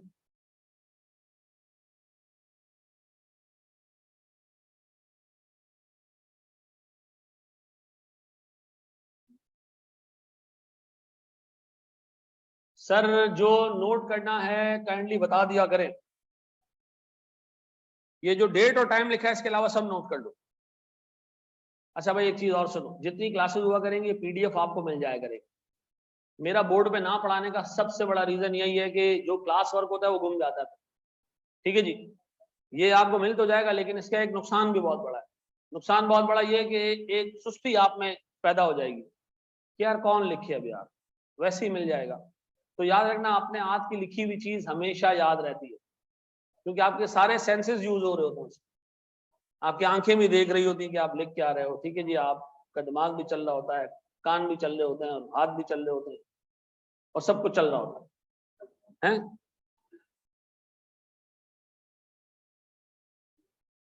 जिस प्रोजेक्ट में सबसे ज्यादा रिटर्न है उसमें ज्यादा पैसा इन्वेस्ट कर दो, जिसमें कम रिटर्न है उसमें कंपैरेटिवली। आपको 12% का प्रोजेक्ट होता तो डालते उसमें हम पैसे नहीं, क्यों? 13.33% तो चाहिए हम, तो हम 12% पे कभी भी पैसा इन्वेस्ट नहीं करते। ऐसा अभी आगे जाने दो, उसको कॉस्ट से ज्यादा होना चाहिए। चलो जी, वैक और रिक्वायर्ड रेट सेम है। वैक का मतलब है कंपनी का कॉस्ट। अच्छा, कंपनी की कॉस्ट का क्या मतलब? अच्छा एक बात बताओ, अगर आज मिसाल के तौर पर अल्लाह ना करे ऐसा हो कि आपके अब्बा को लोन लेना पड़े सूद पे आपको पढ़ाने के लिए, तो जो सूद की कॉस्ट आपके वालिद साहब पे कर रहे होंगे वो क्या है? वो कॉस्ट है हमारी। और रिटर्न कैसे मिलेगा? आप क्वालिफाई होकर कमा के दोगे, आप में पैसा इन्वेस्ट किया जा रहा है, ऐसा है नहीं? तो कंपनी को जो डिविडेंड देना पड़ रहा है और कंपनी को जो इंटरेस्ट देना पड़ रहा है, ये कंपनी की कॉस्ट है। ऐसा, और कंपनी जो आगे पैसा इन्वेस्ट करके कमा रही है वो क्या है? कंपनी का रिटर्न है। ऐसा, तो रिटर्न हमेशा ज्यादा होना चाहिए किससे? कॉस्ट से। बस करें, रुलाए मत। अच्छा जी, पूरे 150 रुपए 18% पे इन्वेस्ट कर सकते हैं। मिसाल के तौर पर प्रोजेक्ट ए, एक बस खरीदना है, एक बस 70 रुपए में आ जाएगी, तो मैं दूसरी क्यों खरीदूं? जगह नहीं होगी तो मैं पैसा इन्वेस्ट नहीं करूंगा, दूसरी जगह इन्वेस्ट कर देंगे, तीसरी जगह इन्वेस्ट कर देंगे। ऐसा तो जरूरी नहीं है कि सारे पैसे प्रोजेक्ट ए में ही डाल दिए जाए, उसमें जगह ही इतनी होगी। ठीक है, बड़े नमाज ब्रेक, कौन सी नमाज भाई? हमारी क्लास कितने बजे तक है? 1:45 तक है ना, तो 1:45 में सुकून से नमाज पढ़ो। सीएमए के साथ एमएफए पढ़ सकते हैं। आज जुम्मा तो नहीं है ना?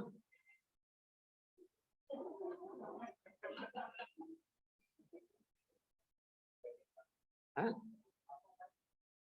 नहीं, मुझे जुम्मा इससे पता चलता है कि सुबह जो है वो शेड्यूल्ड है कि भाई जुम्मे वाले दिन हमारे जो ड्राइवर साहब हैं वो पहले हाफ में काम नहीं करते, क्योंकि उनको नहाना होता है। पता नहीं वो क्या धोते हैं ऐसा कि पूरा पहला हाफ निकल जाता है। ठीक है, मैं सुबह मुझे छोड़ कर आया तो कैसे जुम्मा कैसे है? रिक्वायर्ड रिटर्न में टैक्स का इम्पैक्ट शामिल होगा। ठीक है, फ्राइडे पे आप भी नहाते हैं। ये बड़ा आपने लूज बॉल दी है, ये मैंने ऐसे विकेट कीपर के पास जाने दी है क्योंकि आप स्टूडेंट है मेरे।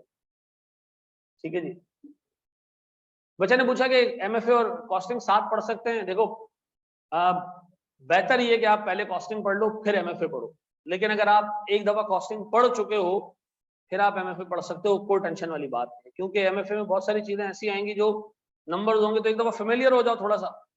ठीक है ना, वेरिएबल कॉस्ट क्या होती है, फिक्स कॉस्ट क्या होती है, तो आपको जरा पढ़ने में आसानी रहेगी। जी,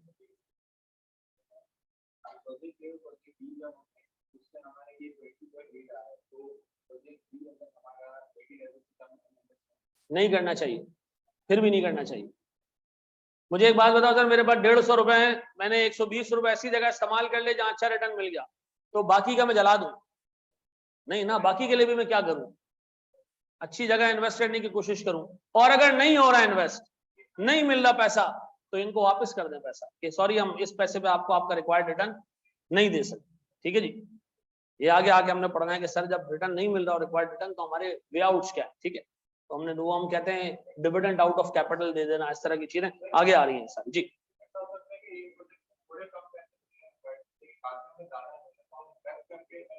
हाँ, नहीं नहीं, देखो मैं फिर एक बात बता दूं, थोड़ा सा ना हमने कन्फाइंड रखना है अपने आप को। आगे हम एक चीज पढ़ेंगे, व्हाट इफ के हमारे पास पैसा हो और इन्वेस्ट करने की जगह ही ना हो, तो हमें फाइनेंशियल मैनेजमेंट ये कहता है कि आप पैसा रिटर्न कर दो, शेयर होल्डर्स को भी रिटर्न कर दो और लोन वालों को भी रिटर्न कर दो। ठीक है ना, फाइनेंशियल मैनेजमेंट आपको ये कहता है। अब आपका लोकल लॉ क्या कहता है कि ये पॉसिबल है या नहीं है, वो एक अलग बात। ठीक है, हमारे यहाँ लोकल लॉ ये कहता है कि जी शेयर होल्डर्स को उनका पैसा वापस बहुत मुश्किल से दिया जाता है। बायबैक ऑफ कैपिटल है, अभी है कोर्स में, मतलब अभी है हमारे लॉ में है बायबैक ऑफ कैपिटल। कौन से क्या पढ़ के आ रहे हो इसमें? अच्छा नहीं, ईपीएस नहीं, लॉ में है? अच्छा चलो, कि क्या किस तरह पढ़ते हो लॉ यार? मतलब जो आपने पूछो, ये शायद है शायद नहीं, अभी 15 दिन नहीं हुए पेपर खत्म हुए। बायबैक ऑफ सिक्योरिटीज या बायबैक ऑफ इक्विटी सेक्शन 84 हुआ करता था पहले, 84 या 84। अच्छा लॉ में नहीं, बिजनेस लॉ में तो नहीं, बिजनेस लॉ में होगा भी नहीं, कंपनी लॉ में होगा। अच्छा कंपनी लॉ तो आप लोग अभी पढ़ोगे ना, ऐसे रॉन्ग क्वेश्चन, सॉरी, उसमें भी नहीं है। कंपनी लॉ का कोर्स है कितना? 6 चैप्टर बस।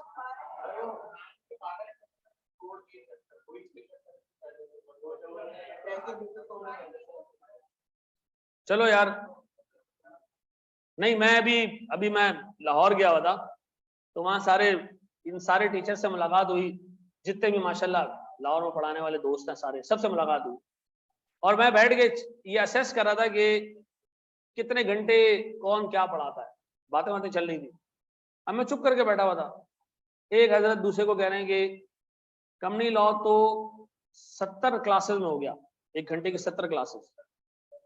सुनो 70 क्लास में कंपनी लॉ पूरा हो गया? दूसरे ने कहा यार कॉस्टिंग जो है वो मैं लेता हूँ कॉस्टिंग में 95 क्लासेस। सब मैंने सोचा कितने घंटे कितनी क्लास हो, कितने घंटे की क्लास है जी? 1.5 घंटे की, 1.25 घंटे की क्लास। मैं साहब लगा, मैंने कहा इतने भी तो कराची में दांत भी गीला नहीं होता है, इतनी कम चीजों में हो जाता है, बच्चे उनके भी पास हो जाते। ठीक है, नहीं वो इतना पढ़ाते हैं बच्चा पास नहीं हो जाए। मसला सारा ये कि बच्चा जो है वो एक ऐसी मखलूक है कि जिसको पढ़ने वाला होगा ना, आप उसको 80 घंटे में कोर्स करा दें, वो बाकी की चीजें जो आपने कम पढ़ाई होंगी वो खुद कवर कर लेगा। और फिर ये वो भी मखलूक है कि जिसको आप 300 घंटे भी पढ़ा दें तो वो फिर भी आएगा एंड में पूछेगा कोई 30 घंटे वाला कोर्स है? आप यकीन करें, हमने लास्ट टाइम अवाम को ऐसा बनाया है, किस पे? वही पूरा कोर्स, जो पूरा कोर्स था कॉस्टिंग का, हमने पूरा कोर्स में किया क्या, सारी चीजें सारे गन निकाल के पूरे कोर्स को समराइज कर दिया, वो आ गया 60-70 घंटों। फिर हमने क्या किया, थोड़ी सी स्पीड बढ़ा दी, वो और कंसाइज हो के आ गया कोई 50 घंटे पे। फिर हमने कहा यार ये सवाल रिडंडेंट है, ऐसा किया, ऐसे एक और सवाल में ये निकाल दो, ये निकाल दो। वो कोर्स आ गया टोटल 40 घंटों में। हमने कहा कॉस्टिंग 40 घंटों में पढ़े, ताकि वो 40 घंटों में पढ़ के आप पास हो जाते, क्योंकि वो पूरा कोर्स था। लेकिन 40 घंटे सुन के कितना अच्छा लगता है, 40 आवर्स, ओनली 40 आवर्स बस। ये 200 घंटे, 150 घंटे, ये सारा मसला है। 20 दिन में मैंने कंप्लीट कर लिया था।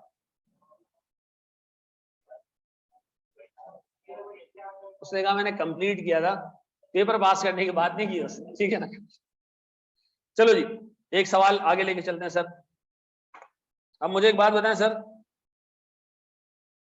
अगर मैं आपके सामने आके एक छोटा सा फॉर्मूला लिखता, मैं कहता जी वैक बराबर है E इंटू के डी इंटू के D divided by E plus D. और तो सुनना, ये नहीं लिखना, लिखो, रुको जरा। और मैं कह रहा वह कैसे निकलता है, इसको पढ़ने का कोई फायदा नहीं। हम फंक्शन से इसको नहीं कवर करेंगे, हम जब पूरा टॉपिक कवर कर लेंगे ना, एंड में फंक्शन लिखूंगा तो मैं फंक्शन की एक एक चीज आती हूँ, ठीक है ना, रट्टा नहीं मारना है। ठीक है जी, ये ऊपर आएगा ये नीचे आएगा, और यकीन करो एग्जाम में, ठीक है जी, ऐसे मैंने एक फंक्शन बताया, डेटा दे दिया, यकीन करो मनुष्यों ने ये काट दिए, ठीक है, ये काट दिए, दोनों को प्लस करके जवाब दे दिया, ये लो। और ये मैंने जानबूझ के एक ऑप्शन भी रखा था। यकीन करो मैं आपको बता रहा हूँ, ये जो नए नए साइंटिस्ट दुनिया में पैदा हो रहे हैं ना, सिर्फ पाकिस्तान बहुत बड़ा प्रोड्यूसर है सर। सर बोर्ड में देखो यार, ये मैं अभी आपको बता रहा हूँ सर, अभी मैं एक छोटा सा वो देख रहा था हिसाब किताब, एक क्वालिफिकेशन है एक्चुरियल साइंसेस की, उसमें एक पेपर है पेपर पी, अगर किसी ने पढ़ा हो तो, प्रोबेबिलिटी का पेपर है। उस पेपर में एक छोटा सा कॉन्सेप्ट था कैलकुलस का, ठीक है, कैलकुलस और रिवर्स कैलकुलस इंटीग्रेशन वगैरह का, तो वो मुझे समझना था एक जमाने में, 2011 की बात है। तो मैंने एक बंदे को बुलाया, मैंने कहा मुझे जरा कैलकुलस समझा दे। वो मैथ्स का एक अच्छा टीचर था, वो काम करने लगा तो dx ओवर dy, मैंने कहा ये डी कटता क्यों नहीं है? आप यकीन करो मुझे कुछ एक्सप्लेन नहीं कर पाया, सिर्फ उससे मुझे बता दिया ये फंक्शन है, इसका ये काम। कद्दू भाई ऐसे ही करते हैं, ये ऐसे हो जाता है, ऐसे हो जाता है, वैसे हो जाता है, ये है क्या, कर क्यों रहे, कुछ नहीं पता। अभी मैं आपको फंक्शन से पढ़ाना शुरू करूंगा ना, आप कर दो लोगे काम, लेकिन जो पेपर में चीजें आती है ना, वो ऐसे नहीं आती कि वो तुम्हें 5 चीजें दे दो और कहे छठी चीज निकाल के दो, नहीं, वो आपको पूरा सिनेरियो देगा। ठीक है जी, तो जरा सा इस पे ध्यान देना। फंक्शंस पे मैं नहीं जाऊंगा, मैं फंक्शंस पे जाऊंगा बिल्कुल आखिर। तैयार हो? एक सवाल दूं तुम्हें, वैक निकालना है तुमने, ठीक है, निकालो वैक। सर ये जो आप सवाल दे रहे हैं, जो लिख रहे हैं, ये किताब में आप जब लोगे किताब आपको मिल जाएगा। शाबाश।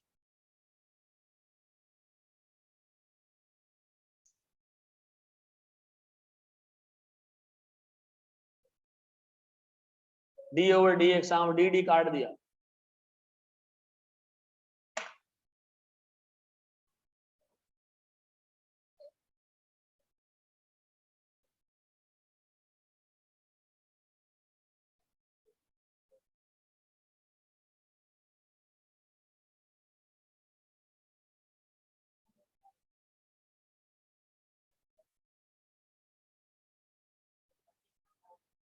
कितना जी? 14.5%।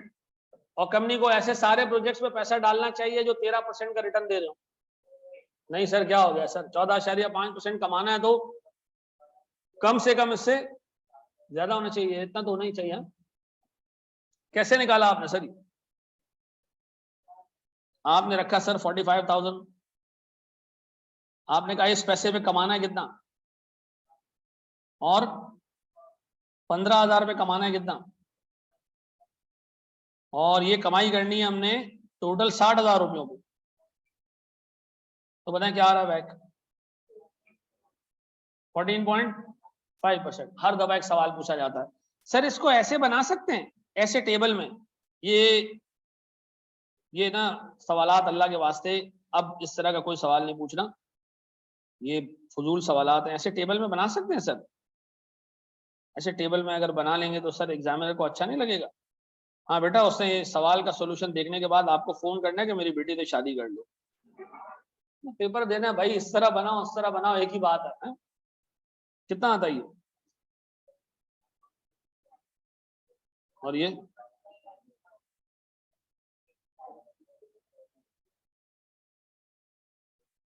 कितना?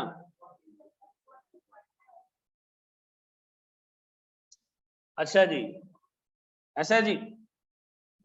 चलो जी, एक स्टेप आगे बढ़ते हैं हम दोस्त, बढ़े। अब मैं आपको एक छोटा सा किस्सा सुना रहा हूँ, वो किस्सा आपने बहुत ध्यान से सुनना है।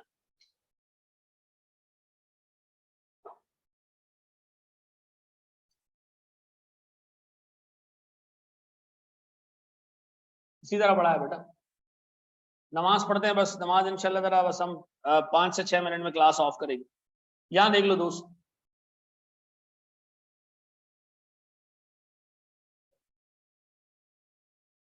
ले आओ। अच्छा रिसर्च सुनिएगा दोस्त, मिसाल के तौर पे, क्या नाम है दोस्त तुम्हारा? शहरोज। अच्छा मिसाल के तौर पे शहरोज के पास कुछ पैसे पड़े, ठीक है, कोई 1-1.5 करोड़ रुपया शहरोज के पास आया, अब्बा ने दिया है कि भाई ये तुम रखो अपने पास, और ये तुम्हारा पॉकेट मनी है, जेब खर्चा है, रखो इसको, ठीक है जी। हाँ हाँ, बड़े लोगों के बच्चों की पॉकेट मनी इतनी होती है, ये तो हमारे अब्बा 50 रुपए दे के बेचते थे हम, हैं? उसमें भी 2 तरफ का किराया होता था, ऐसा है? कितने? 5 रुपए बचते भी थे, तो फिर कौन सी सवारी पे आते थे भाई? हाँ? गलत है तो ख्याल में बस वाला ही 50 रुपए ले लेता है, ऐसे ही है। अच्छा चलो अभी लेते हैं। अच्छा जी सर, चलो यहाँ देखो, मिसाल के तौर पर शेरोज के पास 1 करोड़ रुपए, शेरोज को ये डिसाइड करना है कि पैसा कहाँ इन्वेस्ट करो। उससे कहा यार ये जाया हो जाएंगे, मैं खर्च कर दूंगा, इससे बेहतर मैं इसको इन्वेस्ट कर देता हूँ, ठीक है। तो शेरोज गया एक फाइनेंशियल कंसल्टेंट के पास। किसके पास? ये कंसल्टेंट वो लोग होते हैं जिनके पास अपना पैसा नहीं होता लेकिन दूसरों को पैसा डबल करने के मशवरे दे रहे होते, ठीक है जी। हाँ, ये पैसा डबल करने वाले एक बंदे के पास गया, लेकिन वो बंदा थोड़ा पढ़ा लिखा था। उस बंदे ने उसको कहा कि शेरोज भाई आप अगर इस पैसे को गवर्नमेंट बॉन्ड्स में इन्वेस्ट कर देना। कहां पर? गवर्नमेंट के बॉन्ड्स में, यानी यहाँ पे काम करें, गवर्नमेंट पाकिस्तान को उधार दे दे, तो आपको इस पे इस 1 करोड़ रुपए पे रिटर्न मिलेगा 9% का या से 10% का। कितने का? 10% का। तो इस पे शेरोज ने कहा यार मैं ये इन लोगों को पैसे दे दूं 1 करोड़ रुपए, ये पटवारियों को है। हर एक बंदे का अपना पॉलिटिकल बिलीव है, मैं किसी पे थोपता नहीं हूं, लेकिन ऐसी शेरोज ने कहा। मैंने कहा गलत बात कर रहे हो शहबाज, तेरी परवाज से डरता है जमाना है। अब मैंने कहा नहीं आपने गलत बात। शेरोज ने कहा नहीं सर मैं जो है वो पैसा इन्वेस्ट करूंगा गवर्नमेंट के पास, तो आपको लगता है कि ये जो पैसे लेंगे ये मुझे वापस भी करेंगे? मैंने कहा Sheroz there is 100% guarantee that you will get your money back. इसने कहा वो क्यों? मैंने कहा इनके पास नोट छापने की मशीन है, अगर इनके पास पैसे नहीं होंगे ये मशीन में कागज घुसेड़ेंगे और टपाटप छाप के आपको दे देंगे। यही रीजन होता है कि गवर्नमेंट को जो लोन दिया जाता है वो सॉवरन कंसिडर किया जाता है। सॉवरन का मतलब जिसमें डूबने का कोई चांस ना हो। तो शेरोज ने कहा अच्छा, इसका मतलब है मेरे पास जो डिफॉल्ट रिस्क है, डिफॉल्ट रिस्क का मतलब कि आप पैसा इन्वेस्ट करो और आपका पैसा डूब जाए, इसके चांस कितने हैं? 0%। तो शेरोज ने कहा अच्छा, मतलब अगर मैं 1 करोड़ रुपए इन्वेस्ट करूं तो मुझे 10% का रिटर्न मिल सकता है without taking any risk of default, ऐसा? मैंने कहा हाँ। शेरोज ने कहा यार रिटर्न कम है सर, थोड़ा सा और रिटर्न मिलना चाहिए। मैंने कहा शेरोज एक काम करते हैं, AAA रेटेड बैंक्स में पैसा डाल देते। शेरोज ने कहा ये AAA क्या होता है? हैं? आरामखोर में AAA लिखा हुआ है। अच्छा जी, अब सुनो सुनो सुनो, लड़ो आपस में नहीं, यहां देखिए। तो AAA रेटेड क्या होता है और तो सुनो। तो मैंने उसको बताया, या फाइनेंशियल कंसल्टेंट ने उसको बताया कि जो ये जो AAA ना ये रेटिंग है, क्रेडिट रेटिंग है। क्या ये? Credit rating. यानी क्रेडिट रेटिंग का मतलब ये होता है कि सारी कंपनीज जाती हैं एक इदारे के पास कि भाई हमारे बारे में एक ओपिनियन दो, हम कैसे हैं। सारी कंपनीज जाती है, किसके पास जाती हैं? एक क्रेडिट रेटिंग एजेंसी के पास। किसके पास? पाकिस्तान में 2 क्रेडिट रेटिंग एजेंसी हैं, एक का नाम है JCRVIS। कद्दू आपको नाम ही नहीं पता होगा, क्या नाम है उसका?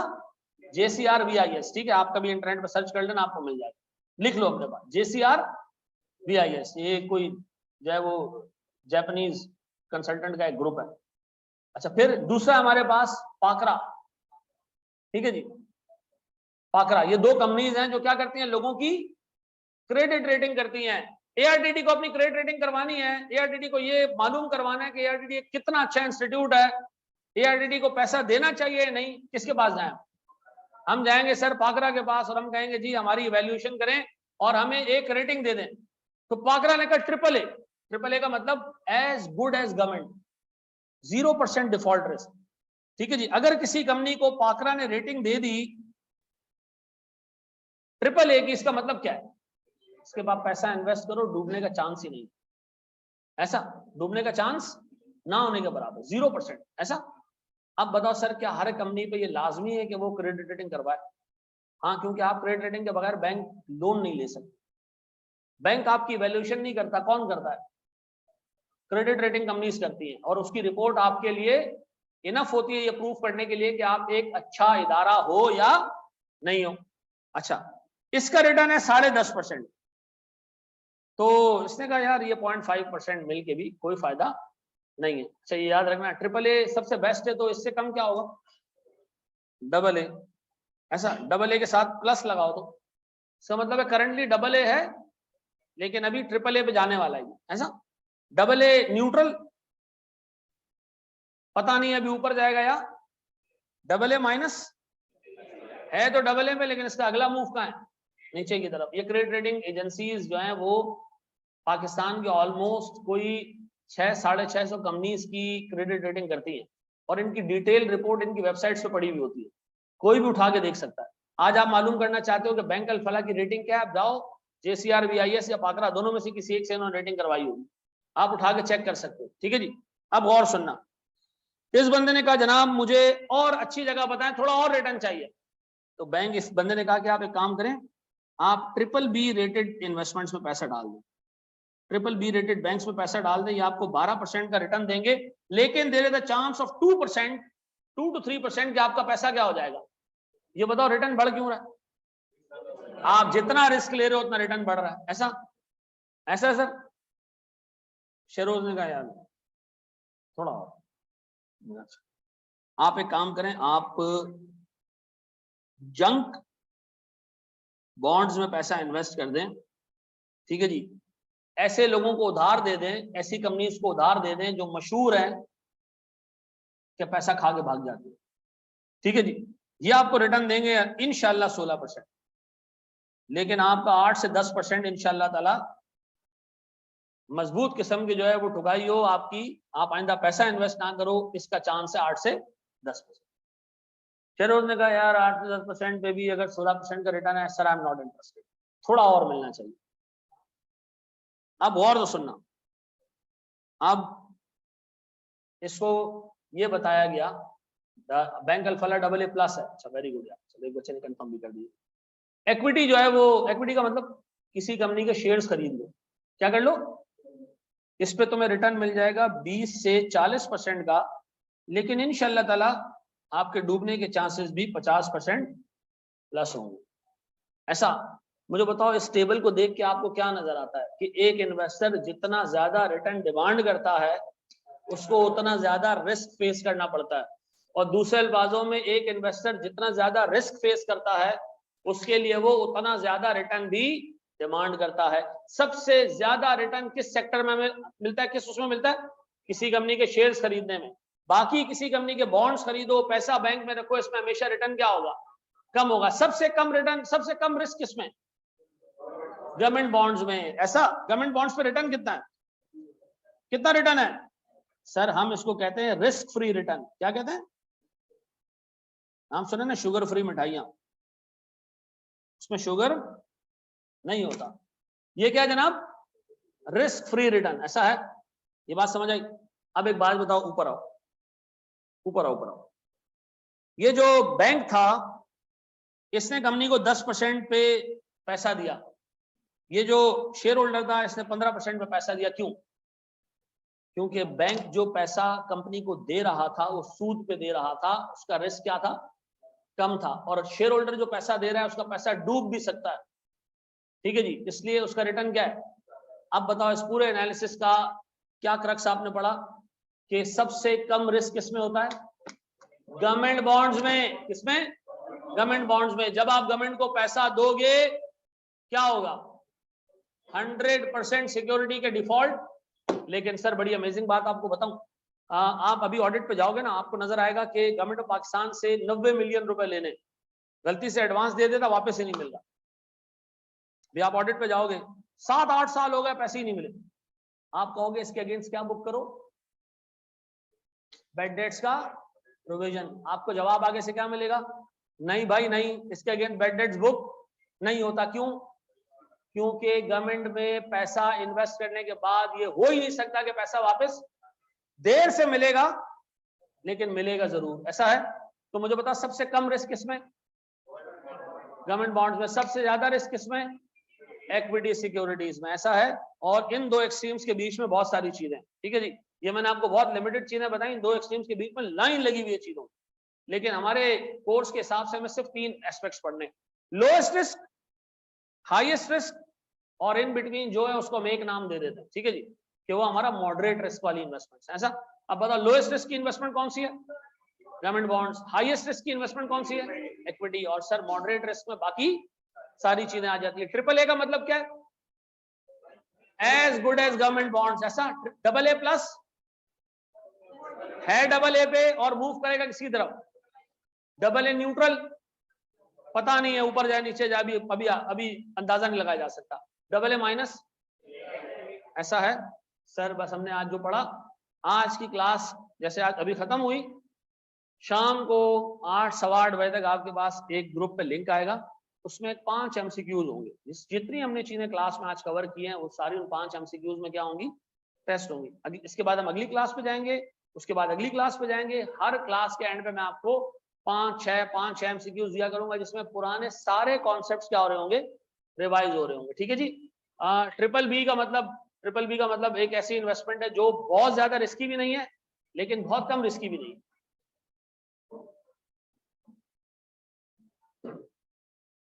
कर सकते हो बेटा, कोई मसला नहीं है। बुक ऑर्डर अभी नहीं। बुक ऑर्डर करने के लिए आपको तकरीबन 7 से 8 दिन वेट करना पड़ेगा, क्योंकि हम बुक प्रिंटिंग पे आज दे रहे हैं। ठीक है जी, तो इसमें तकरीबन 7 से 8 दिन लग जाएंगे। ठीक है जी, थैंक यू वेरी मच जी। अरे यार